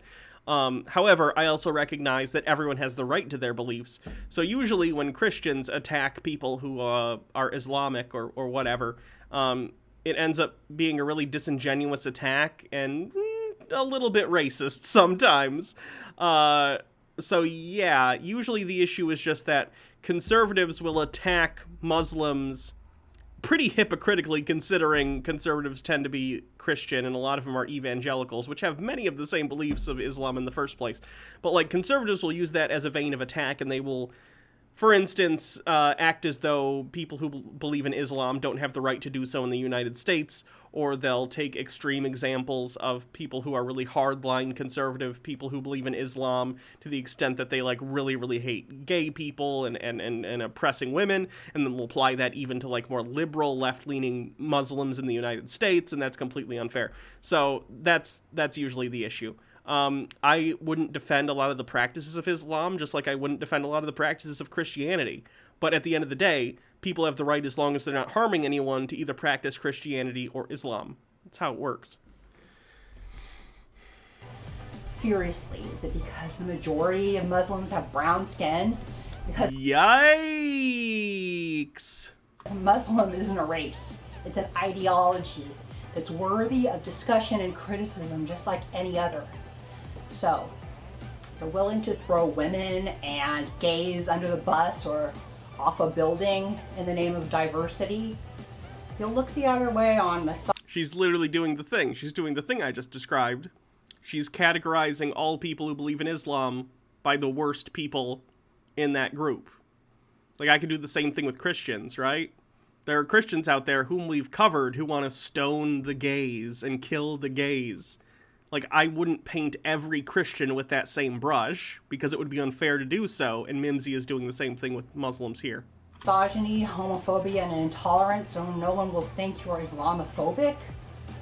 Well, I'm coming out as Islamophobic right now. Oh no! You know, earlier in the video I was like, you know, Mimsy's made worse videos than this. This isn't too bad. And here we are. I'm always wrong. I'm a regular Tim Pool with how bad I am at these predictions, huh? Okay, I understand that not all Muslims have these extreme views, but according to their own religion, that makes them infidels. Okay. And the Bible says the things you believe mean you're going to hell. There are plenty of, like, liberal or left-leaning Christians, progressive Christians, who don't follow a lot of the stuff the Bible says, and the Bible then says they're going to hell. You could make the same argument towards them. You're being incredibly hypocritical. Do you agree? Disagree? Let me know in the comments below. Yikes, Mimsy. Maybe this will be a subject we can talk about on our new podcast show, Common Ground. So, if you'd like to support me, I'd really appreciate it because these shows are a lot of work. I got books, awesome t-shirts, and don't forget about the Snortlings Hollow Etsy shop. Own a little piece of Snortlings Hollow for your very own. The links are below. And now, it's time for the goodbye song! Unconditional Prong says my ex is a progressive Christian, proof that they exist. Yeah, last time I checked, my cousin also is. Like, that's fine. Goodbye, farewell to you, my friend, until which time we meet again. We've talked about a lot of stuff, like being fair and being tough. Be brave and see what you'll achieve if you stand by what you believe. Bye, friends. Oh, yikes. That was worse than I was expecting it to be. Mimsy's still only at 2,000 subscribers, huh? Wow. Her videos get like under 1,000 views a lot of the time now. We're some of the few big-time Mimsy fans, guys. Like, we are, oh my god, this is from 2 days ago, and it only has 150 views. There are more people watching me right now than watched Snortlings Hollow over the last 2 days. Double, in fact. Over double. Oh. Mimsy. Alright. You know, I was gonna say I missed Snortlings Hollow, but we watched that, and I have decided I did not miss it. Never mind.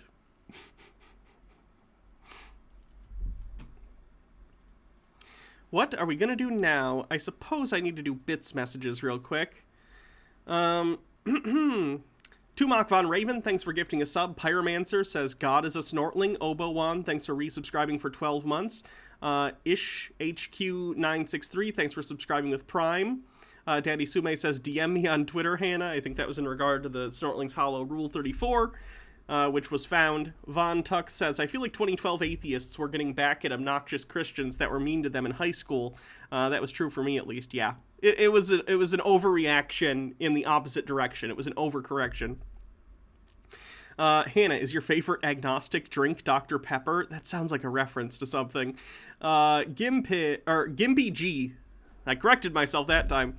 100-bit says, so I can be a Gnostic atheist? What would that be? Oh, I answered that earlier. Pyromancer says faith in humanity equals 0. Mitchell Drummer says brony time. Daddy Sume with a link. Mike Max says, evangelicals calling Obama a black man and Christian who went to church before and during office a Muslim. Evangelicals calling Trump a white guy who barely got to church and cheated and remarried 3 times a good Christian. Not gonna lie, their racism's in there. Yeah, that was some racist shit, obviously. Antifa Cat with 20 bits says, where I live, the secret gets shoved down my throat so much, they should change the name to the Dick. Daddy Sume says, oof. Giant Rat Dat makes the rules. Thanks for following. Be very careful, John says, was there an explanation why the group that prayed got worse results? I think they speculated that it was stressful for them, having the pressure put on them because, excuse me, I think they knew they were being prayed for. Which, if I were doing the experiment, I would make it double blind, but how do you do that double blind? I don't think you can. I don't know. Because I think they were praying for themselves, too, so they have to know so they can do it. I don't know. But it was psychosomatic, most likely. Or just random. Cool Cat. I don't know if they've repeated that study, so... Cool Cat 1256 says, here's hoping she pulls out the banana as proof. And Deepa Cat says, no, I'm pro-science. Disregards almost every scientist. Pyromancer says, pretty sure the Nukaki brought life to Earth. Oh god, let's not get into the Nukaki. M Magica 1198, thanks for following. Xandris, thanks for resubscribing for 12 months. Says, 12 months here and I wasn't ready for answers in Genesis and Ancient Aliens from Mimsy. Every Chud Watch is like a Kinder Surprise egg. It's just new bullshit every day. Vast Lunacy says, so she's a Christian who doesn't claim it because it wouldn't allow her fun magical beliefs. Sky Comet Fallen says, should Mimsy be added to Tinfoil Tuesdays? If she keeps doing this stuff, maybe, but right now it's just a one-off. Daddy Sume says, yes, Hannah, unironically, yes, and Beetlejuice is the closest. Don't know what that was in reference to. Von Tux says, I'm betting on we're a typical species, so all aliens died out shortly after developing image board websites. We never thought the great filter was going to be Chans, right? 4chan, 8chan. Every planet has a version of QAnon that destabilizes political systems around the world. KF Logan, 1875, thank you for raiding. I appreciate that. Go check out KF Logan's channel here on Twitch. Much appreciated. Welcome, raiders. I'm just doing bit messages right now, and then we're going to take a look at some Conservapedia articles. Am I a wizard? Yes, I am very much a wizard. I have a wide variety of hats, and people can do channel rewards to get me to wear the hats. So this is the hat I'm currently wearing. Tea with Goblins says, the law of attraction is woo-woo bollocks, but I wonder what your thoughts are on Grant Morrison's ideas about ritual sigils and magical personal psychodrama. Sorry if it's not fit for your stream. It's quite long, but they're very entertaining if nothing else. Not familiar with them, but if it's supernatural, I don't believe it. If it's like magical, I don't believe it. I don't believe in magic. Despite the hat, believe it or not. Querulous Artisan says, your parents didn't love you enough. Don't you call me out like this? I will send my horde of cats over to you to judge you judgingly. Good, please do. I'll take more cats. Von Tuck says, Mimsy saw the X-Files episode with the crashed flying saucer with the Bible inscribed on the hull, apparently. I don't remember that one. Gorham Reeves 1114, thanks for resubscribing for 2 months, says, love the stream. First person I've subbed to on Twitch. Thank you, I appreciate that. Tea with Goblins says, my vibrational energy is made of silicone and rind on a AAA battery. Sel Crin, thanks for following. Nick says, salty you mean? Ha ha ha, like the book. Ace Dracona, thanks for following. Cast Iron Pan says, do y'all still have the same P.O. box? Yes, I sent that in chat. Daddy Sume says, I wouldn't be comfortable around telepathic aliens either. They would see all my degenerate perversions in my Star Trek fanfiction starring James Buchanan. Those are the same thing. I imagine they're both degenerate perversions. I don't think you could write a fanfiction that wasn't smut. Towing24 says, and now the animal abuse. Profane Priestess, thanks for 8 months. Nick says, oh, there goes a Congress seat. Then the God's plan shit. Enreath says, gods, aliens, puppets, snortlings, dogs, and most of all, Mimsy. I had fun. Love the message that if you're having a tough time, you're choosing to suffer and that you choose to get murdered. Really makes you think. Nick says, life review? Is this like meme review? Yes, but less less people who dress like Nazis occasionally. And yes, I get the irony. I dressed like a Nazi in high school for an AP assignment. Nick says, fellow travelers, lady, you're driving. You need a license. Pyromancer says, the void calls and I must answer. Sky Comet Fallen says, I'm not high enough for this. Face Hater 1, thanks for following. Pyromancer says, in hell, Mimsy is the puppet. And Piper is the human. Daddy Sume says, well, in hell, I'll be hosting a group together. I swear it won't be an orgy. I don't believe you. I'm not coming to your orgy. I'm not coming to your orgy. The Under 92 says, something I've never understood. Why would Satan, the bad guy, punish bad people? Wouldn't his modus operandi be to kidnap or steal good souls and his bad homies could F with them? Satan punishing his father's outcast never made sense to me. That's a different thing. Satan, according to the Bible, just kind of is punished in hell as well. And then if you take into account the non-biblical sources that sometimes get mixed in with Christianity, like Dante's Inferno, then Satan is at the bottom level of hell, constantly regurgitating, oh God. Judas and some other people. I don't remember who the other ones are. But I don't know. A lot of that stuff got mixed with biblical beliefs over time in Christianity. It's interesting. Ender92 says something. Oh, no. Read that one. Doodleburb says, I do want a custom Snortling from her Etsy. Not gonna lie. Yeah, she's talented. Again, KF Logan, thank you very much for rating. Make sure you check out his channel. Cat the Satanist says, I suspect Mimsy would take issue with my identification as a Satanist when it comes to religion. Possibly.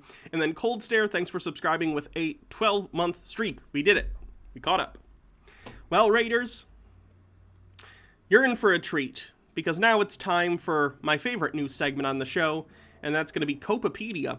This is where we take a look at Conservapedia, a Wikipedia clone made entirely by right-wingers to try and redefine things to their will. So let's take a look at this list. This is a list we actually left off on last time, but I wanted to take another look at this.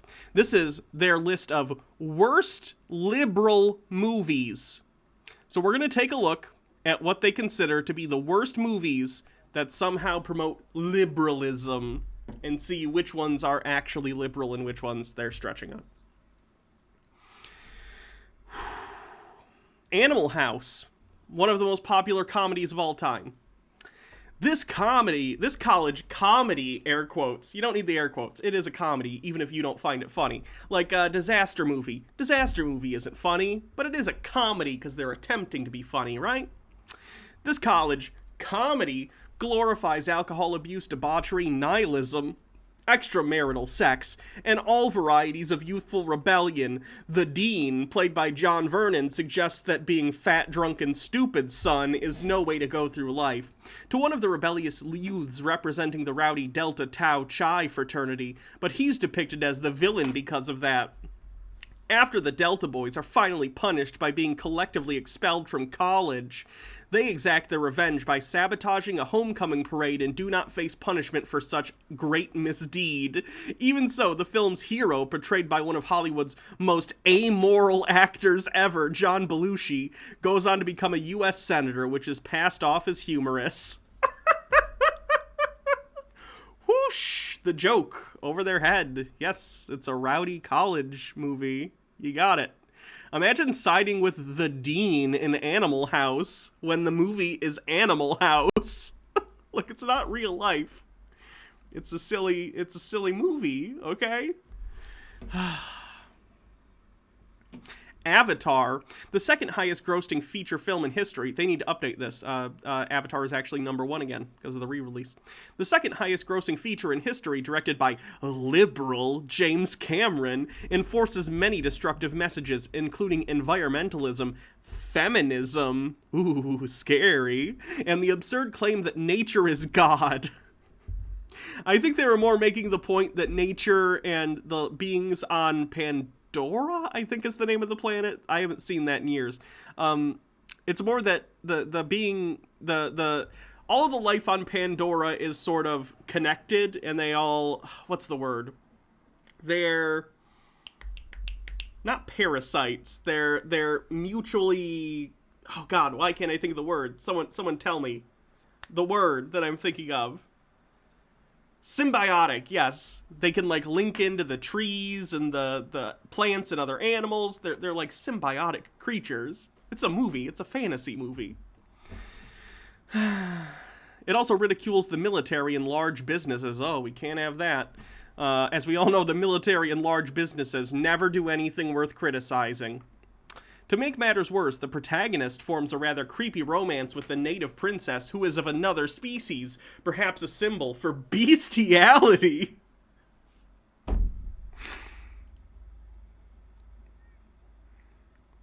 Only Conservapedia would look at a humanoid alien Catwoman and link it to bestiality. She's a humanoid. She speaks English in the movie. She's not an animal. The overall plotline hints at endorsing environmental terrorism, which Cameron indicated that he himself supported. Being John Malkovich, which is a good movie. I think Charlie Kaufman wrote that. has done many other great movies, by the way. Being John Malkovich, Synecdoche, New York, which is one of my favorite movies. The most recent one, which is a Netflix one, which is also pretty good. I think it's called I'm Thinking of Ending Things. Yeah, thank you, Enlid. It's quite good. Anyway, this biopic... Wait, what? Biopic? Being John Malkovich is not a biopic. Did they watch the movie? Being John Malkovich is a magical realism fantasy movie in which people... it's like a borderline absurdist dark comedy. It is not a biopic. If you haven't seen Being John Malkovich, basically the main character goes to work at a new office, and the office is like half the size of a normal office. I think it's meant to represent how constricting corporate culture can be. It's like the oppression of the corporate system, whatever. You know, it's a lot of symbolism and stuff. And he finds behind a cabinet a door that takes him into John Malkovich, the actor who plays himself in the movie. Meaning that he can, like, take control of John Malkovich and be John Malkovich, being John Malkovich. He then starts taking other people into being John Malkovich and charging them money. Eventually, his girlfriend ends up going into John Malkovich and realizing that she feels more comfortable as John Malkovich because he's a man, so you have sort of, like, a trans man narrative, which is quite interesting and not something you get in a lot of films. So, basically, they're mad about that. And they also falsely claim it's a biopic, which it's not. The Big Lebowski glorifies drug abuse, laziness, and nihilism. That's just like your opinion, man. And it doesn't glorify nihilism. The nihilists are the antagonists of the movie, or some of the antagonists of the movie. At least it's a fucking ethos, man. The Birdcage, yet another pro-homosexual agenda and conservative bashing film. We're going to have to look at the page for homosexual agenda a little later. Boogie Nights, which is, fun fact, Boogie Nights is my favorite movie. I love Paul Thomas Anderson. That and, oh gosh, why can't I think of the name of the other movie that I really like by him? Tom Cruise plays the weird red pill MGTOW guy. Oh gosh. I can't remember the name of it, but that's also a really good movie. Magnolia, thank you. Yes, I love Magnolia and I love Boogie Nights. A young man's journey through the pornography industry in the 70s and 80s and glorifies the exploitation of women. Again, have you seen the movie? Have you seen the movie? Have you seen it? Have you seen it? The Breakfast Club, one of the 80s most popular Brat Pack teen movies, which I don't think has aged very well, and I don't like it, but a lot of people do. What masquerades as a drama comparing the similar personalities of 5 seemingly very different teenagers in school detention really promotes the use of drugs, smoking, and extramarital sex. I think it's more about the fact that teenagers do those things, and it's trying to represent those things, maybe not realistically, but, you know, kids do drugs, they smoke, they fuck. Although it does contain the conservative quote, "You ought to spend a little more time trying to make something of yourself and a little less time trying to impress people," it's said by the main villain of the movie, the high school principal.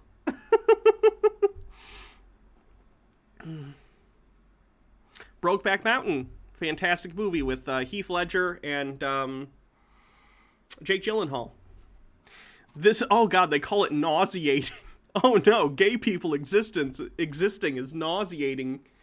This nauseating romance film proves that liberals will shoehorn the homosexual agenda into everything, even westerns. It was also an example of production companies dictating film distribution services of what they should distribute at the local level, often against the distributor's own decisions. There were no gay cowboys. Fun fact. Westerns have never been interpreted as gay, and no aesthetics from any Western have ever been appropriated by gay culture. Don't look into it, please.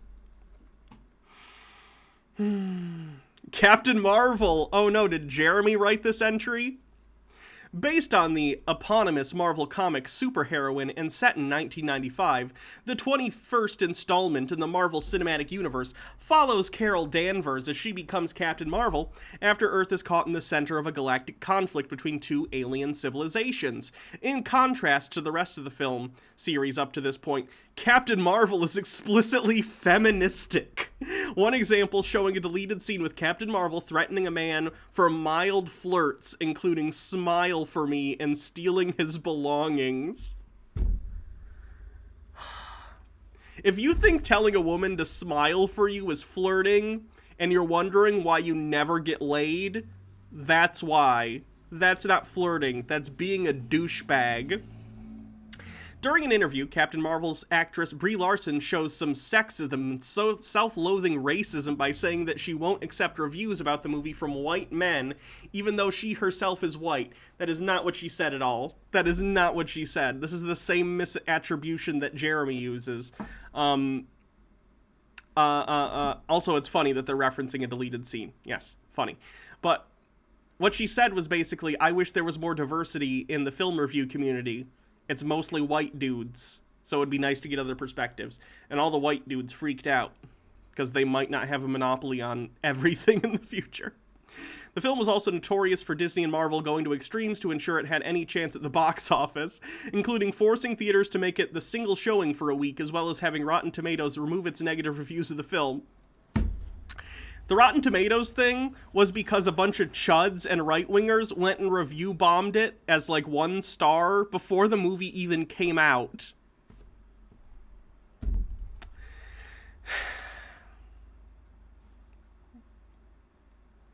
What else do we have?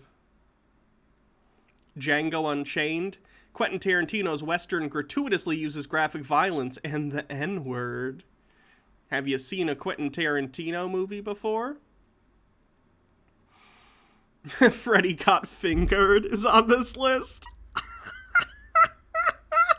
Ah, yes, the deep political messaging of Freddy Got Fingered. Contains a lot of crude and revolting, gross-out sexual humor, including a scene where the main character actually makes a horse jizz. Uses shock tactics in much the same way that Family Guy does. Family Guy came after Freddy Got Fingered. Won 5 Razzie Awards, including Worst Picture, and 4 awards, Worst Actor, Worst Director, Worst Screenplay, and Worst Screen Couple for star and director Canadian comedian Tom Green. Yeah, that movie's terrible. Don't see how it's left-leaning in any way, though. Oh no, Get Out is on this list. This racist horror comedy follows an African-American man who discovers to his shock that his white American girlfriend's parents transplant the brains of white Americans, into the bodies of African Americans as if to strip their victims of African American cultural identity. It presents a false dichotomy between black and white culture and discourages American ideals such as interracial and intercultural integration, all while accusing white Americans of wanting to eliminate instead of integrate all racial subcultures in the nation. Ooh, Glen or Glenda's on this list. We watched Glen or Glenda on this channel when we first started because it's public domain, and it's an Ed Wood movie, sort of about transgender people. It's from the 50s, so the nomenclature and understanding was very different, but created by Ed Wood and widely regarded as one of the worst directors of all time, it celebrates cross-dressing and, oh no, it says transsexualism instead of transgenderism. Yikes. Good Will Hunting, which is a pretty good movie. Left-wing actor, writers Matt Damon and Ben Affleck created this coming-of-age film that's the main reason why Howard Zinn's anti-American revisionist textbook, A People's History of the United States, became both public knowledge and provided in all universities and high schools across America!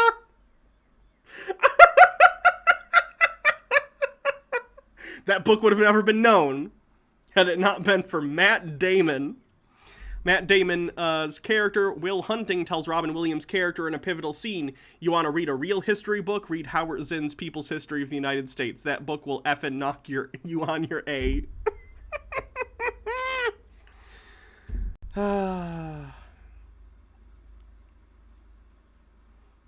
Hairspray? Poor morals shown. Oh no, are they gonna not like this because of the integration stuff? Poor morals shown encourages homosexual agenda. What? There's no gay people in that movie, are there? Is it just because John Travolta plays the mom? Hairspray is typically a production that gets put on with a guy as the mom. That's like tradition. Bad behavior such as smoking, drinking, cursing, many sexual comments are shown. It portrays conservatives and those with high expectations in a negative viewpoint. Let me be clear. The conservative viewpoint in the movie Hairspray is that segregation is good. So this article is literally advocating for segregation and saying that we shouldn't show segregation as bad. This is the 2007 version they're commenting on.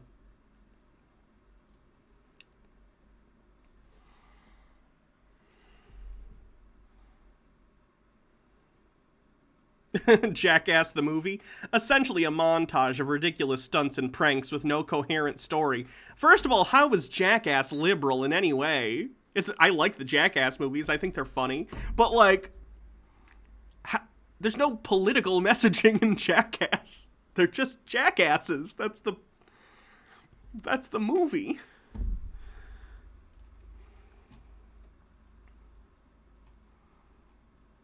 Legally Blonde? Oh no. Who doesn't like Legally Blonde? A pro-feminist musical. Wait, what? Oh no. You can tell that the people who write these are like vaguely going to the Wikipedia pages that they Google for these things and not actually watching them, because they say that the movie Legally Blonde in 2001 is a musical. It's not. They later made a stage musical of Legally Blonde, but the movie is not a musical. The person who wrote this did not see the movie. They're cribbing off of, like, Wikipedia pages and getting information wrong. A pro-feminist musical that also promotes every aspect of the Valley Girl lifestyle. Smart people, such as those who go to law school, are described as boring, ugly, serious people by the father of Elle Woods, the film's protagonist.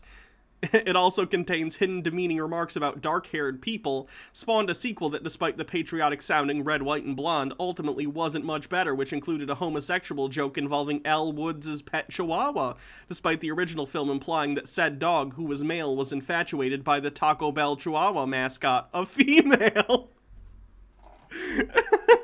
Cinema Sins ding. Actually, in the first Legally Blonde movie, the Chihuahua wanted to fuck the Taco Bell dog, which is a female, so why in the sequel does the dog prefer men? I hope someone got fired for that blunder. Jesus Christ.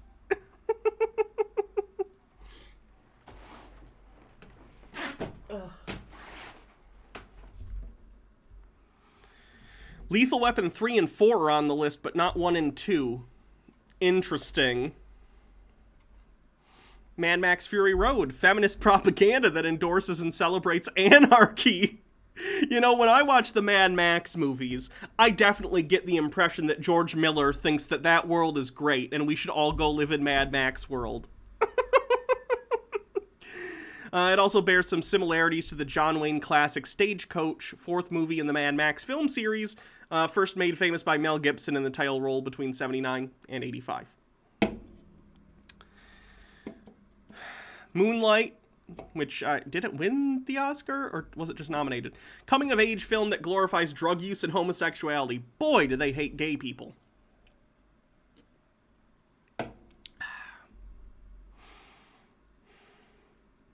The Odd Life of Timothy Green is on this list. Which is a movie, if you don't know, about a couple that wants a child and grows one. And he's like a plant child. Despite an overly schmaltzy pro-family sentiment, this film showcases terrible parenting.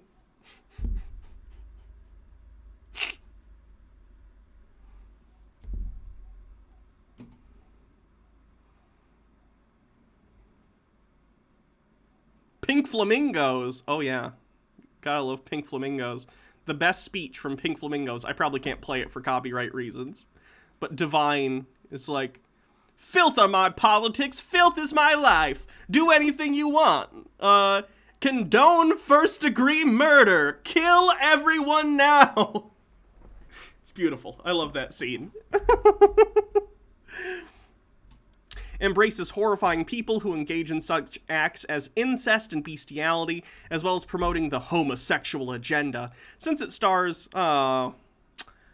drag queen, I'm going to substitute this word, drag queen Divine, and shows homosexuals in a positive light. The film has toilet humor, finding it funny when a character, Divine, literally eats poo, and offensive language. Yeah, she eats poo in real life in that movie. Dog poop. One character is even named after a racial slur against white people. Characters promote anarchy and violence as an everyday thing. A very graphic film, even for most liberals, showing up close of genitalia unlike any non-porno film. Liberals call it a comedy, but it is revoltingly horrid and more like an act of Satan. I feel like John Waters would love that review. Congrats, Conservapedia. You did the exact response that John Waters wanted from that movie. Good job.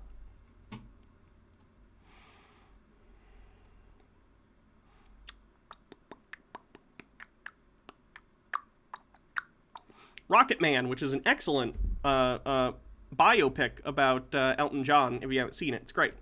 A biopic of Elton John, mostly because of his influence. It has gratuitous promotion of homosexuality and drug usage. The movie is literally about how he got hooked on drugs and then went to rehab and got clean, and he's been sober for decades.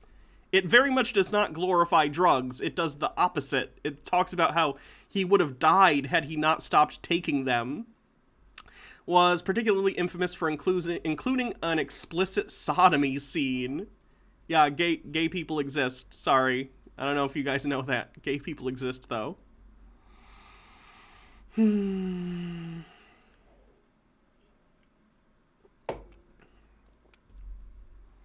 Shape of Water. I believe, did Guillermo del Toro do Shape of Water? Good movie. Disgusting pro-bestiality and feminist movie directed by Marxist film director Guillermo del Toro. Also encourages homosexuality and has hints of promoting illegal immigration. I see people on Conservapedia are not Monster Boy enthusiasts, huh? Small Soldiers is on this list. Anti-military due to the commando elite being depicted in a negative manner, and to a certain extent, Globotech, the ones responsible for the bad events in the film, being stated to be a defense contractor, and also anti-capitalist due to Globotech being the ones responsible for the events of the film, including buying out the Heartland Toy Company. The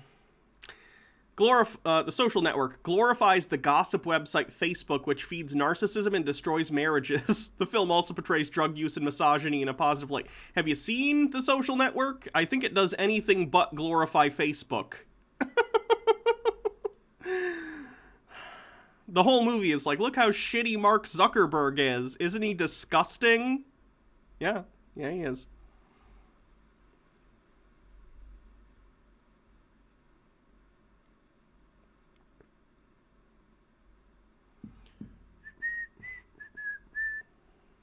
God, they just have the worst movies on this list, too. Oh, Waterworld. Because global warming.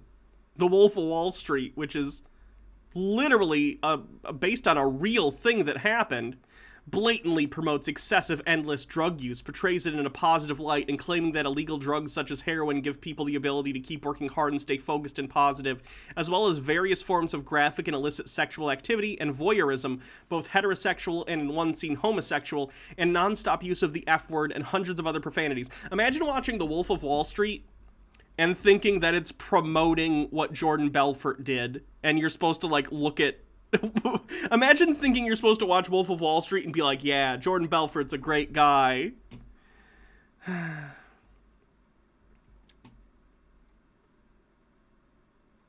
The X-Men franchise. Unlike the comics they're based on, which were about civil rights, liberals use this movie franchise to further homosexual agenda, aka also civil rights. Bryan Singer, director of the 4 films, who was also homosexual, was also cited for sexual assault of a minor. Yeah, Bryan Singer's a piece of shit. And the sexual abuse has continued to this day, especially with the various similar scandals that came out in Hollywood, starting with Harvey Weinstein. Likewise, it was noted that Singer, during filming for the first movie, did not allow for comics to be on the set, despite the film being based on them. It was also anti-military, especially in the second film, and to some extent, X-Men Origins Wolverine, as the main villain, William Stryker, was the head of a paramilitary group and depicted as a very genocidal against mutants. Yeah, that's how the comics are too. You just started this saying like, oh, the comics were good, but they shoved this with the homosexual agenda. And then down here, you're talking about stuff from the comics, like Stryker, you know, is the one who recruits Wolverine in the Weapon X program, and you're saying it's bad. That's from the comics. It was also implied to be a Vietnam War veteran. This has been added by screenwriter David Hayter due to his experience with Metal Gear Solid series. Typically, Wolverine has been depicted as fighting in various American wars, so it makes sense that he would be in Vietnam. One sec.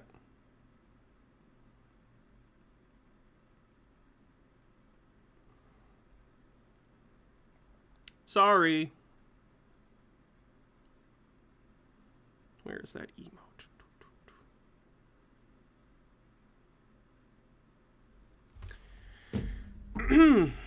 Now we're on to animated films.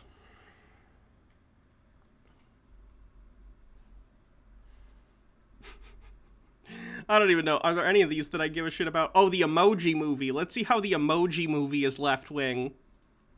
Not only is this film clearly an infomercial for various smartphone applications and features thinly disguised as an unoriginal take on the hero's journey story archetype, it is a product placement bullshit thing, which would be capitalism, which would be right-wing. But yeah, a lot of stories are the hero's journey. That's kind of how stories work. But it appears to devalue human language. The main teenager, Alex, can only win over his crush by communicating via text message comprised exclusively of emojis. And a background teenager even says, "Words aren't cool." Openly homosexual writer. They're so obsessed with whether or not people are gay. It's wild. Considers the movie a deeply personal project for him. The main character is a sentient emoji who's different from his friends, with his ability to show multiple expressions, which reflect Leondy's laughable belief that he is an outcast, when in reality Hollywood praises that sort of sinful sexuality. Oh, yikes. Jesus Christ. Fern Gully. Environmentalist propaganda with an anti-industry message is indoctrinated into children. Oh boy, I'd sure love when we cut down the rainforest. That's good. Food Fight. Aside from being considered one of the worst computer animated films, true, the film vilifies capitalism and leading companies. The movie is literally based upon cameos being bought by food companies.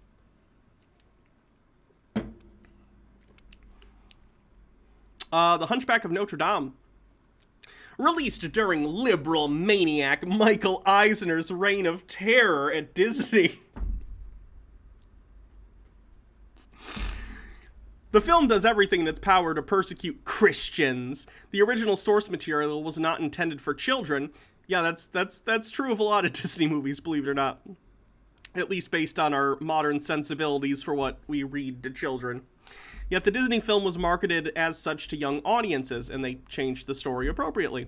In some cases, the film actually manages to be even darker than the original book by Victor Hugo. Originally, Quasimodo's vicious punishment at the hands of the Parisians during the Feast of Fools ceremony was out of corporal punishment, while in the Disney film, it had been done at the whims of the Parisians just for the sake of it. It's a story about othering people who are different. To make the film even darker, this word, genocide plot, was introduced, and Paris was also the victim of arson late into the film. This is a stark contrast to most other Disney film adaptations, which have a history of toning down the original works. They definitely toned down The Hunchback of Notre Dame. In the original ending of Hunchback of Notre Dame, Esmeralda dies, and Quasimodo lays with her until he dies. So they toned it down.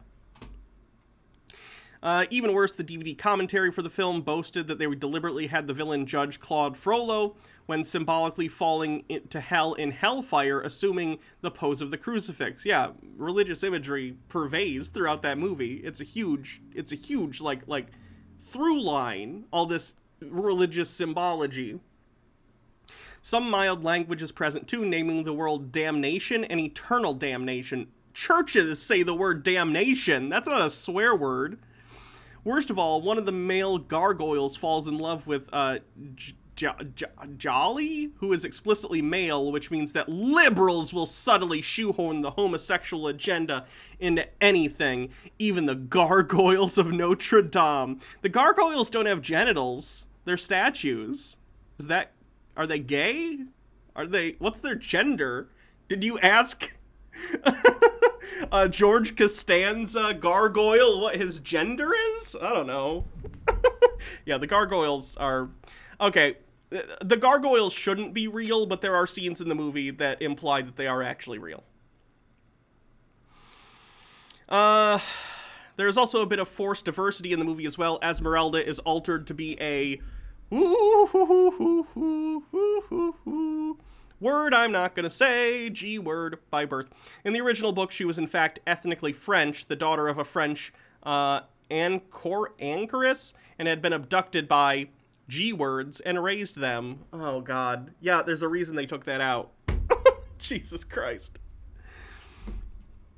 The Legend of Frosty the Snowman. This film is a bastardization of the original Frosty the Snowman special, in which it retcons almost everything to push an anti-conformity message and presents youth rebellion in a positive light. My Little Pony the movie is on the list for bronies out there. Based on the bad anime-influenced liberal television series My Little Pony: Friendship is Magic, this unnecessary film has the same liberal messages relating to witchcraft, feminism, socialism, and environmentalism.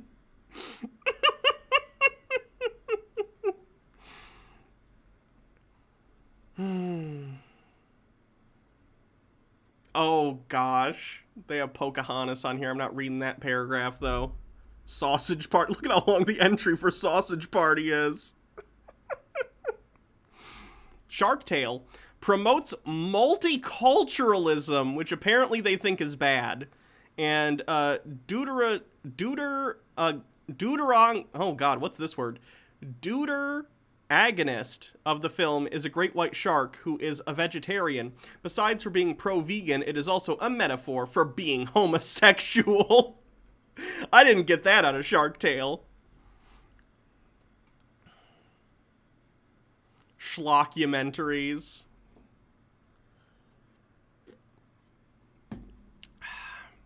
Blackfish is on this list. A CNN documentary film about the captivity of Tilikum, an orca involved in the deaths of 3 individuals and the consequence of keeping orcas in captivity that is nothing but a propaganda film full of so many lies. The film gained high ratings on movie review websites, making it seem the film brainwashes critics. Imagine watching a documentary about how to a whale in captivity who's been misbehaving their whole life because they can't handle confinement, who has injured and even ate a performer. Imagine being like, I can't time out, pick someone random to time out. Wait, did Baja do that? I gotta pick someone random to time out. Baja, you can pick whoever you want randomly. Because I can only do 10 minutes until I figure out how to do otherwise. And we also gotta hydrate.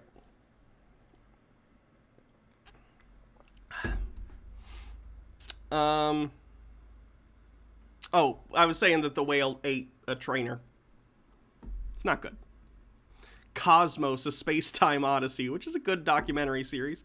Darwinism and global warming alarmism are disguised as science. No, they're just science. Okay. Anti-Christian and sacrilegious films.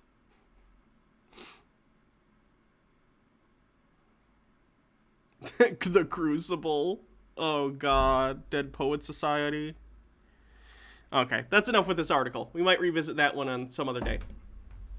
Let's take a quick look at their Conservapedia page on the, quote, homosexual agenda, and then we'll move on to something else. The homosexual agenda is a self-centered set of beliefs and objectives designed to promote and mandate approval of homosexuality and its ideology in society, along with the strategies used to implement such. The goals and means of this movement include indoctrinating students in public school, restricting the free speech of opposition, obtaining special treatment for homosexuals, distorting biblical teaching and science, and interfering with freedom of association. Advocates of the homosexual agenda seek special rights for homosexuals. I'd love to hear what they think these special rights for homosexuals are. And self-described LGBT people that other people don't have, such as immunity from criticism. Ah, yes, we all know that no gay person or LGBT individual has ever been criticized ever. Such special rights will necessarily come at the expense of the rights of a broader society.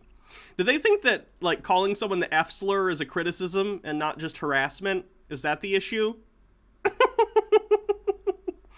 The homosexual agenda is the biggest threat to the right of free speech and religious freedom today. In 2020, more than 10%, 90 out of 879 of the featured characters on scripted primetime television programs are openly LGBTQ, an attempt by pro-LGBTQ producers of those shows to deceitfully push the discredited claim that 10% of the population is homosexual, when in fact, less than 2% of the population actually identifies as such. Depends on the study. I've seen anywhere from 2 to 10. Which leads me to believe it's probably somewhere like around 5, 4, 5, 6, somewhere in there. I would also be interested in the actual study that says this. I don't think there's a citation on this one. Wait, is this the citation? Hold on. I don't see anything about the study. This is about it in general. Yeah, I don't see a citation on the this study about 90 out of 187 of the featured characters on scripted primetime television. So I don't know what shows they were picking or how they decided to pick them. One of the top priorities of the homosexual agenda is to prohibit and outlaw conversion therapy, particularly for teenagers. Yes, because it's abusive. Several U.S. states have enacted such laws, and leftists are pushing similar bans in many other states, apparently unable to tolerate things they dislike. Yeah, I do not tolerate abuse, and I do not like it. Surprise.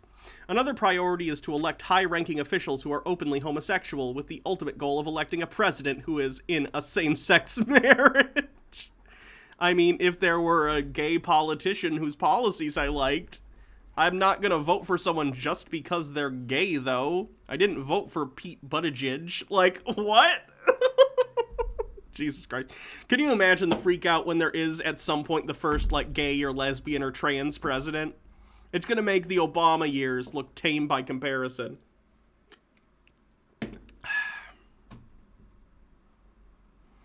In a speech on December 10th of 2013 to a pro-family rally in Jamaica, a country that rejects same-sex marriage, Brian Cameron Kerr of Mass Resistance outlined a step-by-step approach to the homosexual agenda. 1. Legalize homosexuality. Yeah, people should be allowed to be in consensual relationships with other adults. Surprise! Hold gay pride parades. Ooh, no, not parades. Parades are the straightest thing ever. We can't have the gays holding parades. Accept child sex trafficking. What? No. No, that is not a thing that gay people want. Not people in the LGBT community. Demand non-discrimination laws. Yeah, people don't want to be discriminated against for their immutable features. Insist on homosexuals' adoption of children. Also, yeah, that's fine. Gay people can have kids. Push the homosexual agenda in schools. Acknowledging gay people exist in a school. Probably good since, you know, LGBT people do exist. Legalize various alternate forms of partnership and call them marriage, i.e. man, woman, man and 3 women, woman and a turtle, man and sex toy. No. Consenting adults. I'm fine with, like, polyamory. I don't care. It's not for me, but, like, that's also fine. But, like, consenting adults. Pretty much, you know, how I would be fine with. Demand public funding to deal with increased homosexual-related social problems. Sure. Promote gender confusion agenda. Oh, no. They call trans people gender confusion. Demand to be treated equally is on their list, and it's supposed to be scary. How dare they demand to be treated equally? Impose large-scale loss of free speech. People don't like it when I say the F slur anymore. I don't have free speech. Ban counseling for kids confused by homosexual issues. They're not confused.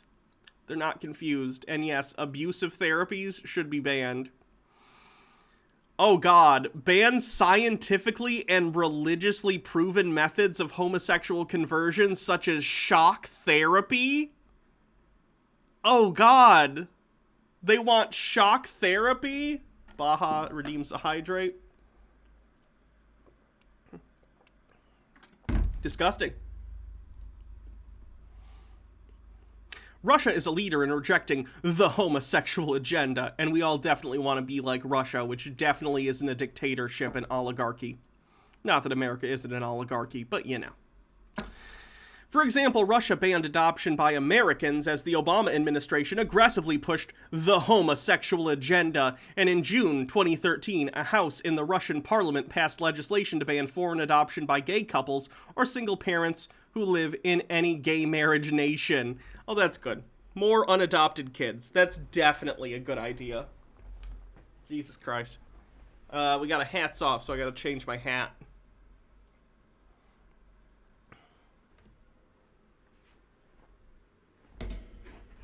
We're gonna go with the hard hat to protect my brain from the stupid. Barack Hussein Obama and Hillary Clinton and essentially all Democrat politicians now advocate the homosexual agenda, reflecting the growing financial power of the homosexual network. Or people are just realizing that it's fine and gay people don't hurt anyone. Weird. Obama's self-centered obsession with his own re-election. How dare a president want to be re-elected? Those bastards! And fundraising for his campaign has caused him to create a national political issue out of this rather than deal with the issues like the economy. But clearly, conservatives don't care about gay people at all, which is why this article isn't super long. Many establishment Republicans and cafeteria Christians also have bought into the homosexual agenda. Among all the liberal belief systems, the homosexual ideology is the most self-centered or selfish, unlike the vast charity performed by thousands of churches in the U.S. alone. A homosexual charity can be considered an oxymoron. It's not a charity unless you're helping the straights. The late Supreme Court Justice Antonin Scalia referred to the so-called homosexual agenda in Lawrence v. Texas, 539 U.S. 558, dissenting opinion. Justice Scalia also predicted that this was the first step to legalizing homosexual civil unions. He was proven right with the outcome of Obergefell v. Hodges. The goal of the latter decision was the societal affirmation of homosexuality rather than simple equality. No, Obergefell v. Hodges made it equal, made it so gay people can get married just like straight people. It's all good. Despite the fact that only 4.1% of the U.S. population identifies as LGBT. That's interesting, because up higher in the article they cited 2%, so they're not even consistent in their own article. Just over half a percentage point higher than 4 years prior, Americans greatly overestimate the proportion of homosexuals in the nation to be an average of 23%. Interestingly, Republicans and conservatives gave estimates closest to the actual number. I would imagine if you include gay people, lesbians, bisexuals, and transgender individuals, it's probably closer to like 6 to 10. I don't know, though. Not a lot of trans people relative to the overall population. But that's irrelevant. People deserve rights, whether there's one person, or 100 people, or 10 million people, or 7 billion people. Everyone deserves rights. So yeah, that's just the intro. I think we'll probably cover more of this article another day, just because it's so long. But I want to move on to something else. I don't want to spend the whole rest of the stream covering Conservapedia stuff. Let's do some bit messages.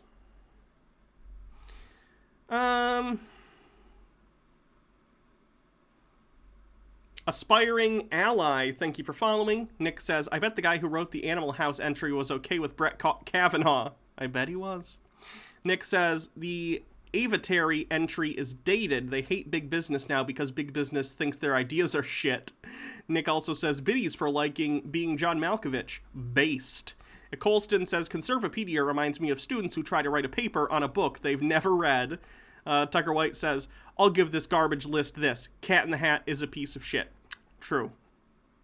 I actually find Cat in the Hat funny, but for an unintended reason. If you look at Cat in the Hat not as an actual adaptation of Cat in the Hat, but almost as a parody of the idea of adaptations done by Hollywood, it's kind of funny. Like, if you look at it in that lens and, like, how bad it is, kind of funny. Tucker White says, I look further down in that list, and the chud who wrote this list have never seen Legally Blonde. Nope. Tucker White also says, go look at their review for Food Fight. We did. Bardlock Moses says, just got off work. What did I miss? Conservapedia bullshit. Morok Ben Eoth with 20 says, well, I wasn't fired today, but Tesla is continuing to put pressure on me for not being able to work as fast as its other programmer drones. I want to stay for the insurance. I have meetings with plastic surgeons for FFS and top surgery in the next month, but I don't know how much more I can take of this. I'm really sorry to hear about that. I'm sorry Tesla's such trash. Fuck you, Elon Musk. Nick says, if your marriage is destroyed by Facebook, it was fucked to begin with. Agree. Ashy Boo says, so is this a list of movies? A cancel list, perhaps? It sure seems like it to me. Yeah, conservatives love to cancel things. They just like to pretend they don't. Preppy Namakersaris, thanks for following. Nick says, mentioning the homosexuality of those involved in the creation of these movies just screams Nazi-decrying, quote, Jewish science. Yeah, it's gross.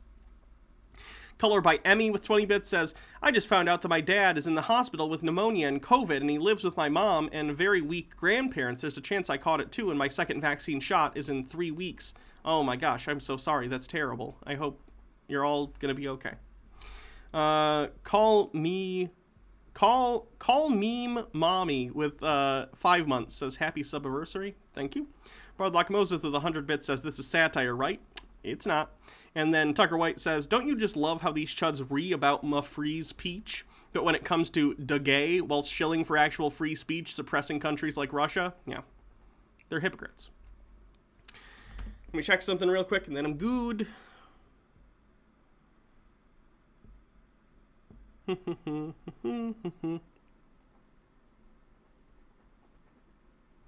Okay, time for Peter's video.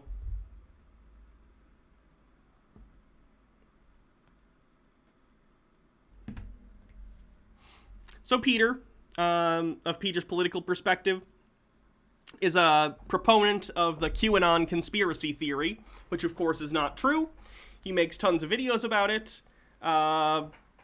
Yeah, just interesting stuff. So let's take a look at what he has to say now. This video, he attempts comedy. It doesn't go very well. Trying to attack me because they can't attack Q, because Q is the truth. Our brightest days are just ahead. He is still on YouTube.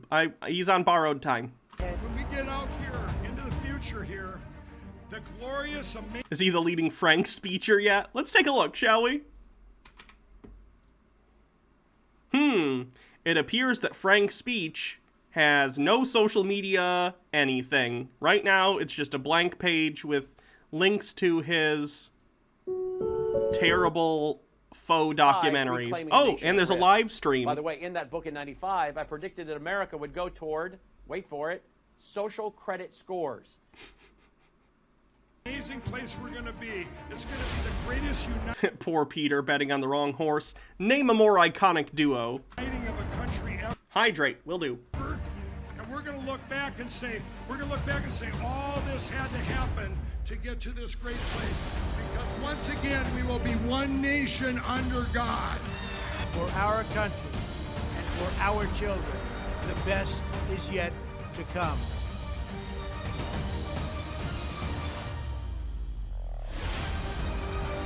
Oh, Peter believes in aliens, if you missed that. And I had a discussion with Peter a while back. He believes in aliens.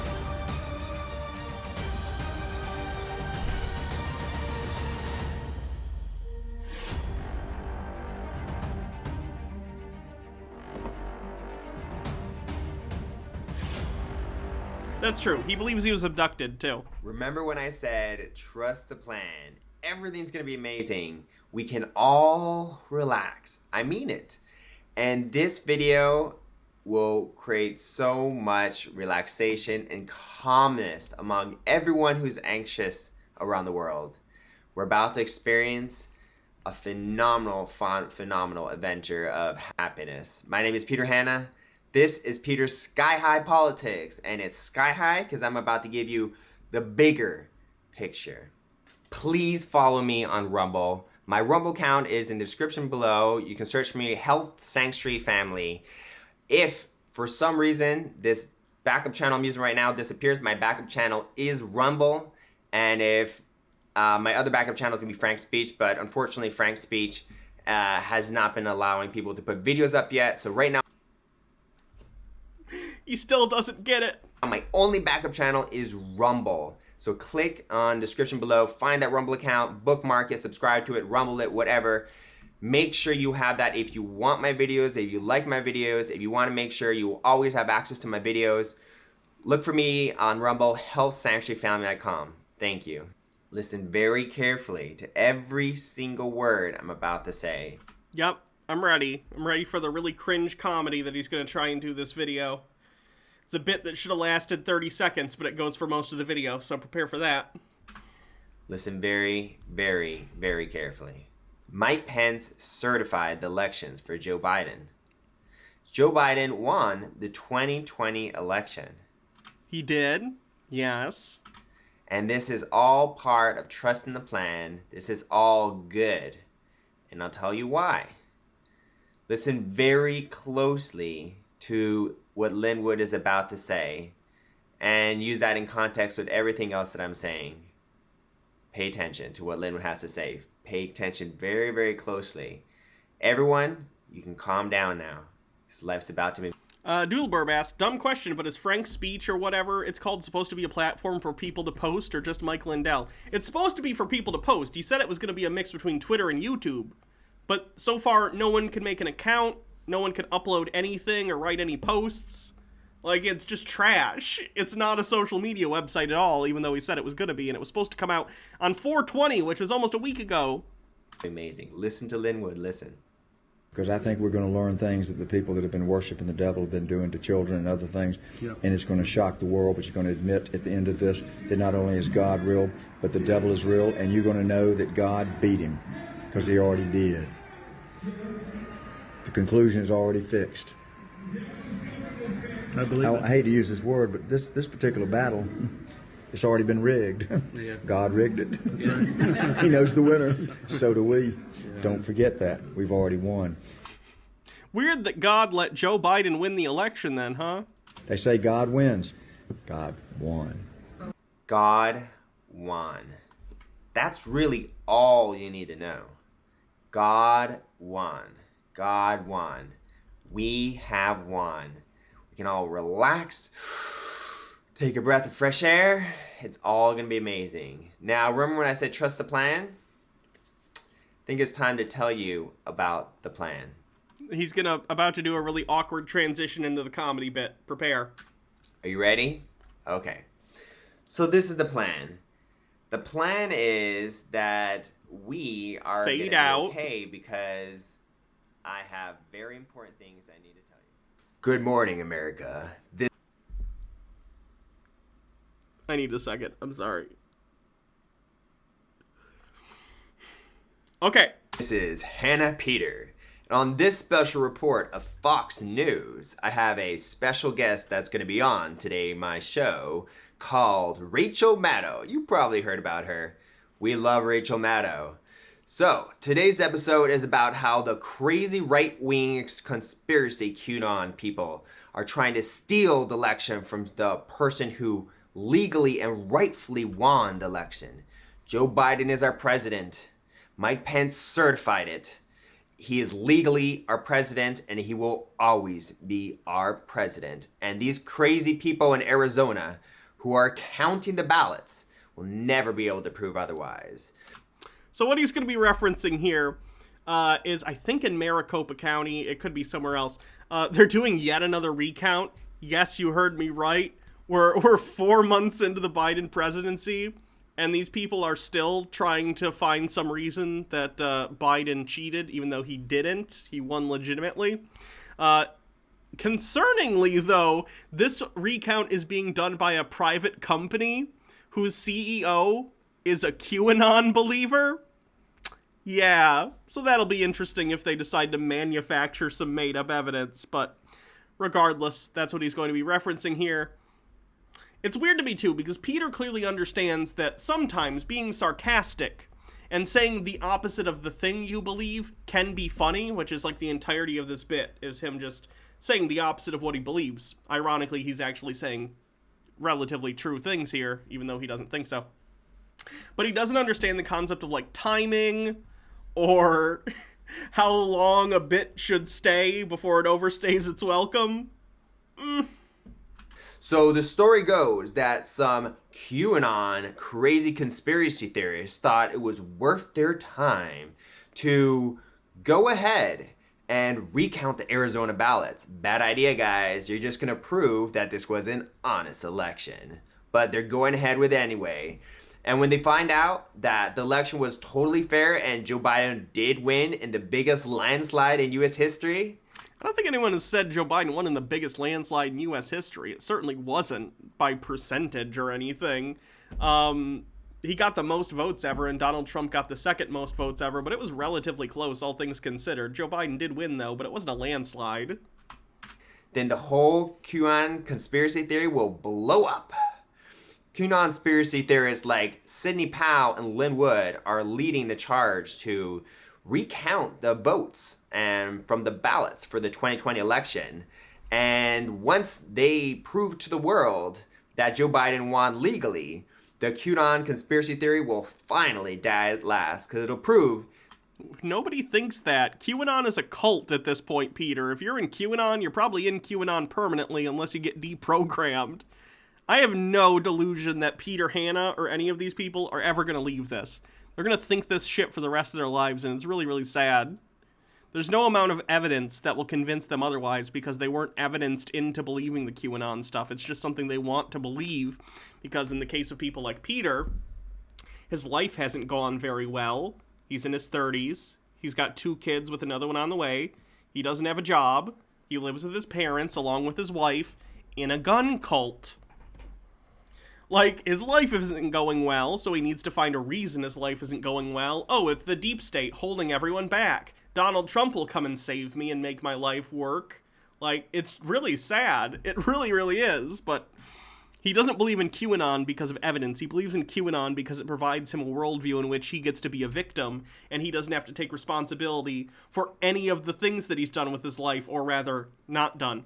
And some of that I understand. Peter was raised in a cult, you know? That's tough.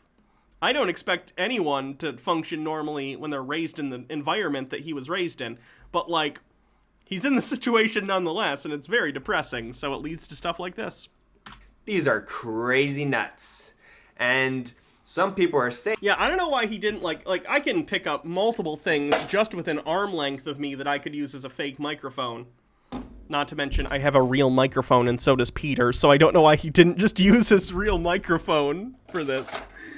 But, like, I don't know, I could use a kazoo. I could, you know, anything that's a stick, you could use as a fake mic.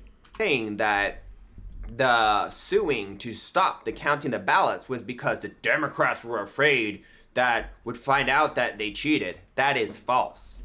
This is the most secure election ever in American history. Joe Biden won 100% legally. And the reason that the Democrats sued is because they thought it was very unfair that people on the right and crazy nut conspiracy theorists like Sidney Powell and Lynn Wood are in charge of counting the ballots. Yeah, that's fucked up. They're gonna lie and they're gonna alter ballots because they're grifters. Sidney Powell, I think, is actually probably crazy. Lynn Wood is a lying grifter who will absolutely alter shit and fabricate false evidence because he's a grifter. Yeah, like we can trust them. They have no reputation. They're literally crazy conspiracy theorists. Yes. Peter is accidentally saying everything that's true in this video. I don't even have to be here, honestly. That believe what some dumb LARPer says on the internet. But, you know, when it comes out that they can't find anything, they're going to say, oh, well, we still think Trump won. But remember, these are conspiracy theorists. There's no reason we could trust Lynn Wood or Sidney Powell. Correct. They're crazy conspiracy theorists. So whatever they say, we will not believe them, and you will not believe them, because these people are not to be trusted. They are a threat to our democracy. Yes? Lynn Wood is evil. All right. Yes? So, joining me today is Rachel Maddow. Let me start off with a question, Rachel. How do you feel about what's happening in Arizona? Them two conspiracy theorists who say that, you know, QAnon is the mastermind or whatever it is that stopped this, that they need to use to stop the steal and all. I mean, the craziest parts of the pro-Trump conspiracy theory world have the actual ballots and are going to declare that something different happened in the election in Arizona than what really happened. Wow, I couldn't have said it better myself. I completely agree with you, Rachel Maddow. Whatever these QAnon conspiracy theorists say is completely invalid because they're crazy. Yes. We know for a fact that Joe Biden won legally in the biggest landslide in all American history. No, he won. He won with the most votes. But it wasn't a landslide. Lynn Wood is a liar. Sidney Powell's a liar. Lynn Wood's a liar and a grifter. Sidney Powell is cuckoo bananas. She's cuckoo for Cocoa Puffs. And they're trying to cheat. Republicans are crazy, and they're always trying to cheat, but we have to accept the results because this was the most secure election in all U.S. history. Don't believe me? I'll prove it now. So, to make sure this was the most secure election in all U.S. history, any fake ballots would not have the official watermark on it. He's going with the watermark thing, too. The watermark thing was a Q conspiracy theory that the ballots for the election had a secret radioactive watermark that could be read to detect counterfeit ballots. That's not how anything works. The states print their own ballots. All real ballots have an official watermark. Like the claim, I think, was that the Trump administration somehow put these radiometric watermarks on the ballots. But again, the federal government doesn't print ballots, the states do. And they did not put a radiometric watermark on the ballots. Based on an advanced technology. Let me show you that advanced technology that's in all the real ballots. So he shows a tech video of like a prototype device that lets you actually mark certain documents that clearly goes by hand, meaning you would have to manufacture and use this small device 6 million times. Not even 6, I guess, on all the real ballots, because the real ballots have them. So however many people voted in the last election, tens of millions of ballots had to have this little prototype device put over everyone individually.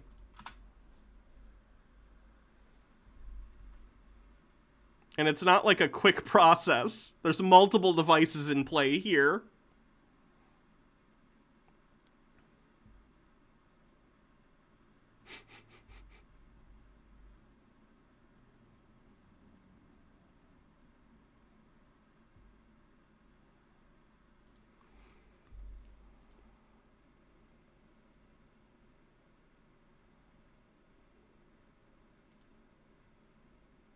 As you can see, there is an advanced technology put on all the real ballots. On top of that, the people who are counting are being forced to check for the watermarks to show and prove to the world that all the ballots are in fact real for Joe Biden.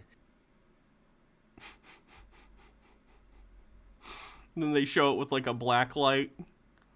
I don't know what they're doing with the black light, but that's not even how that device worked. It wasn't a black light, so I don't know what he thinks is going on there. Don't worry, Rachel Maddow, it's gonna be great.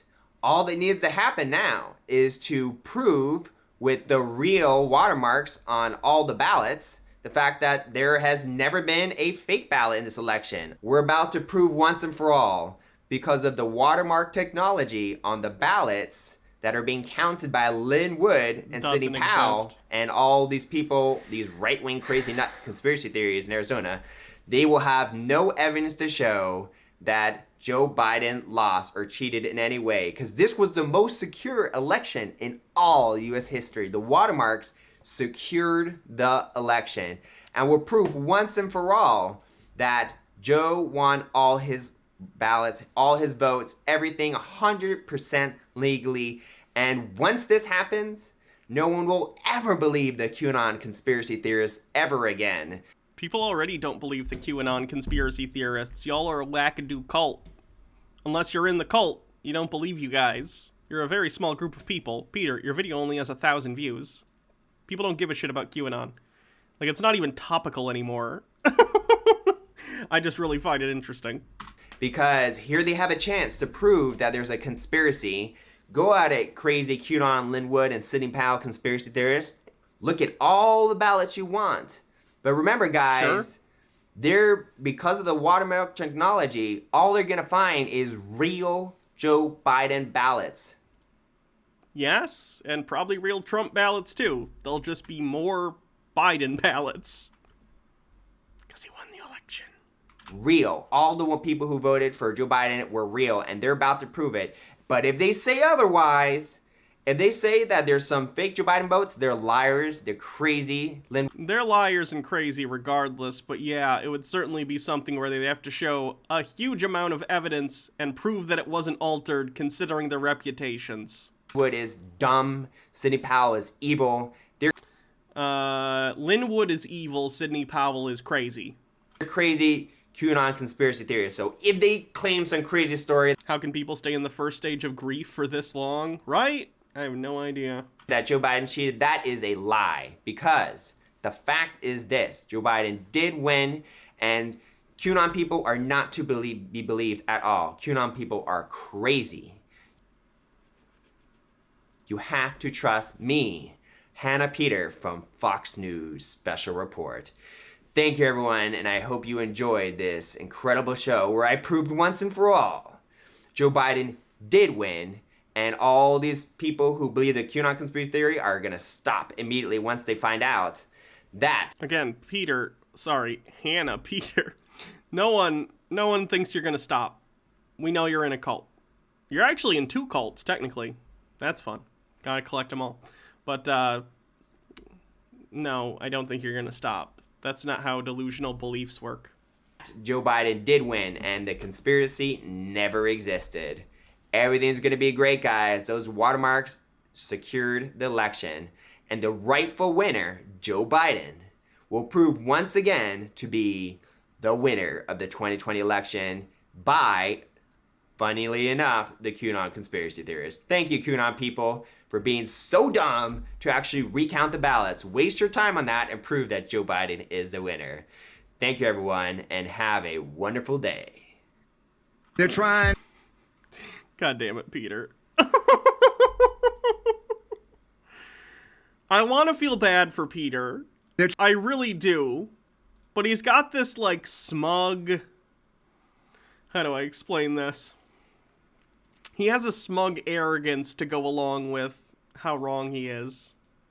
And that's pretty sad, you know? Oh, we're coming up on 3 hours, though, so I'm probably going to call it a day. The Snortlings Hollow thing took longer than I expected, so I'll save these other things for the next Chud watch. Hannah Peter believes cocaine cures cancer. Okay, I gotta do bit messages and then we will find someone to raid. I gotta go watch Breen. Let me see. Pack Grab, thanks for following. Morak Ben Eoth says, FFS, enough with the devil stuff. All Satan wants for us is freedom to live our best lives. Bardlock Moses says, is this Captain Cringe? Close enough. Ashy Boo says, silly Hannah, there's a really easy anti-fraud measure. If the ballot voted for Trump, then it's real. If the ballot voted for Biden, then it's fake and should be thrown out immediately. And Mike Max 321 says, can't tell if he's joking or fall deep into the rabbit hole that he is actually telling the truth. A cleanse? What is it?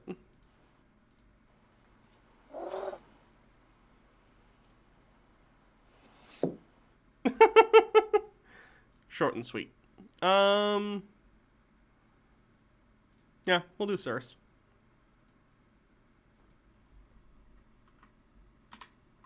Oh! Did Cirrus finally get the full body avatar? Nice. Has arms now and legs and everything. Can we raid Dangerously Dicey? One of their group is the reason I started watching you. I already said Cirrus. Doodleburb says, thanks for the stream, Hannah. Random question. Will you and the group be doing a Christmas Saves this week? And how did your session go last week? We didn't have a session last week, but I believe we are doing Christmas Saves this week, yes.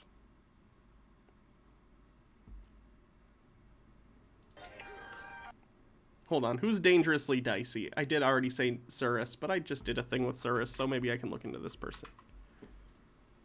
They doing D&D? Children, sure. Stop fighting. All right. I hope everyone has a wonderful evening. Doodleburb says, I know, I meant your personal one. I was talking about, sorry for the lack of clarification. Wait, what was the comment? Oh, yeah, we didn't do my personal one. It'll be like in a week after this one. Anyway, yeah. See you guys later. Have a good night. Sorry, Val, you're not Kobo's type. But evidently not. Never mind. Fuck that shit.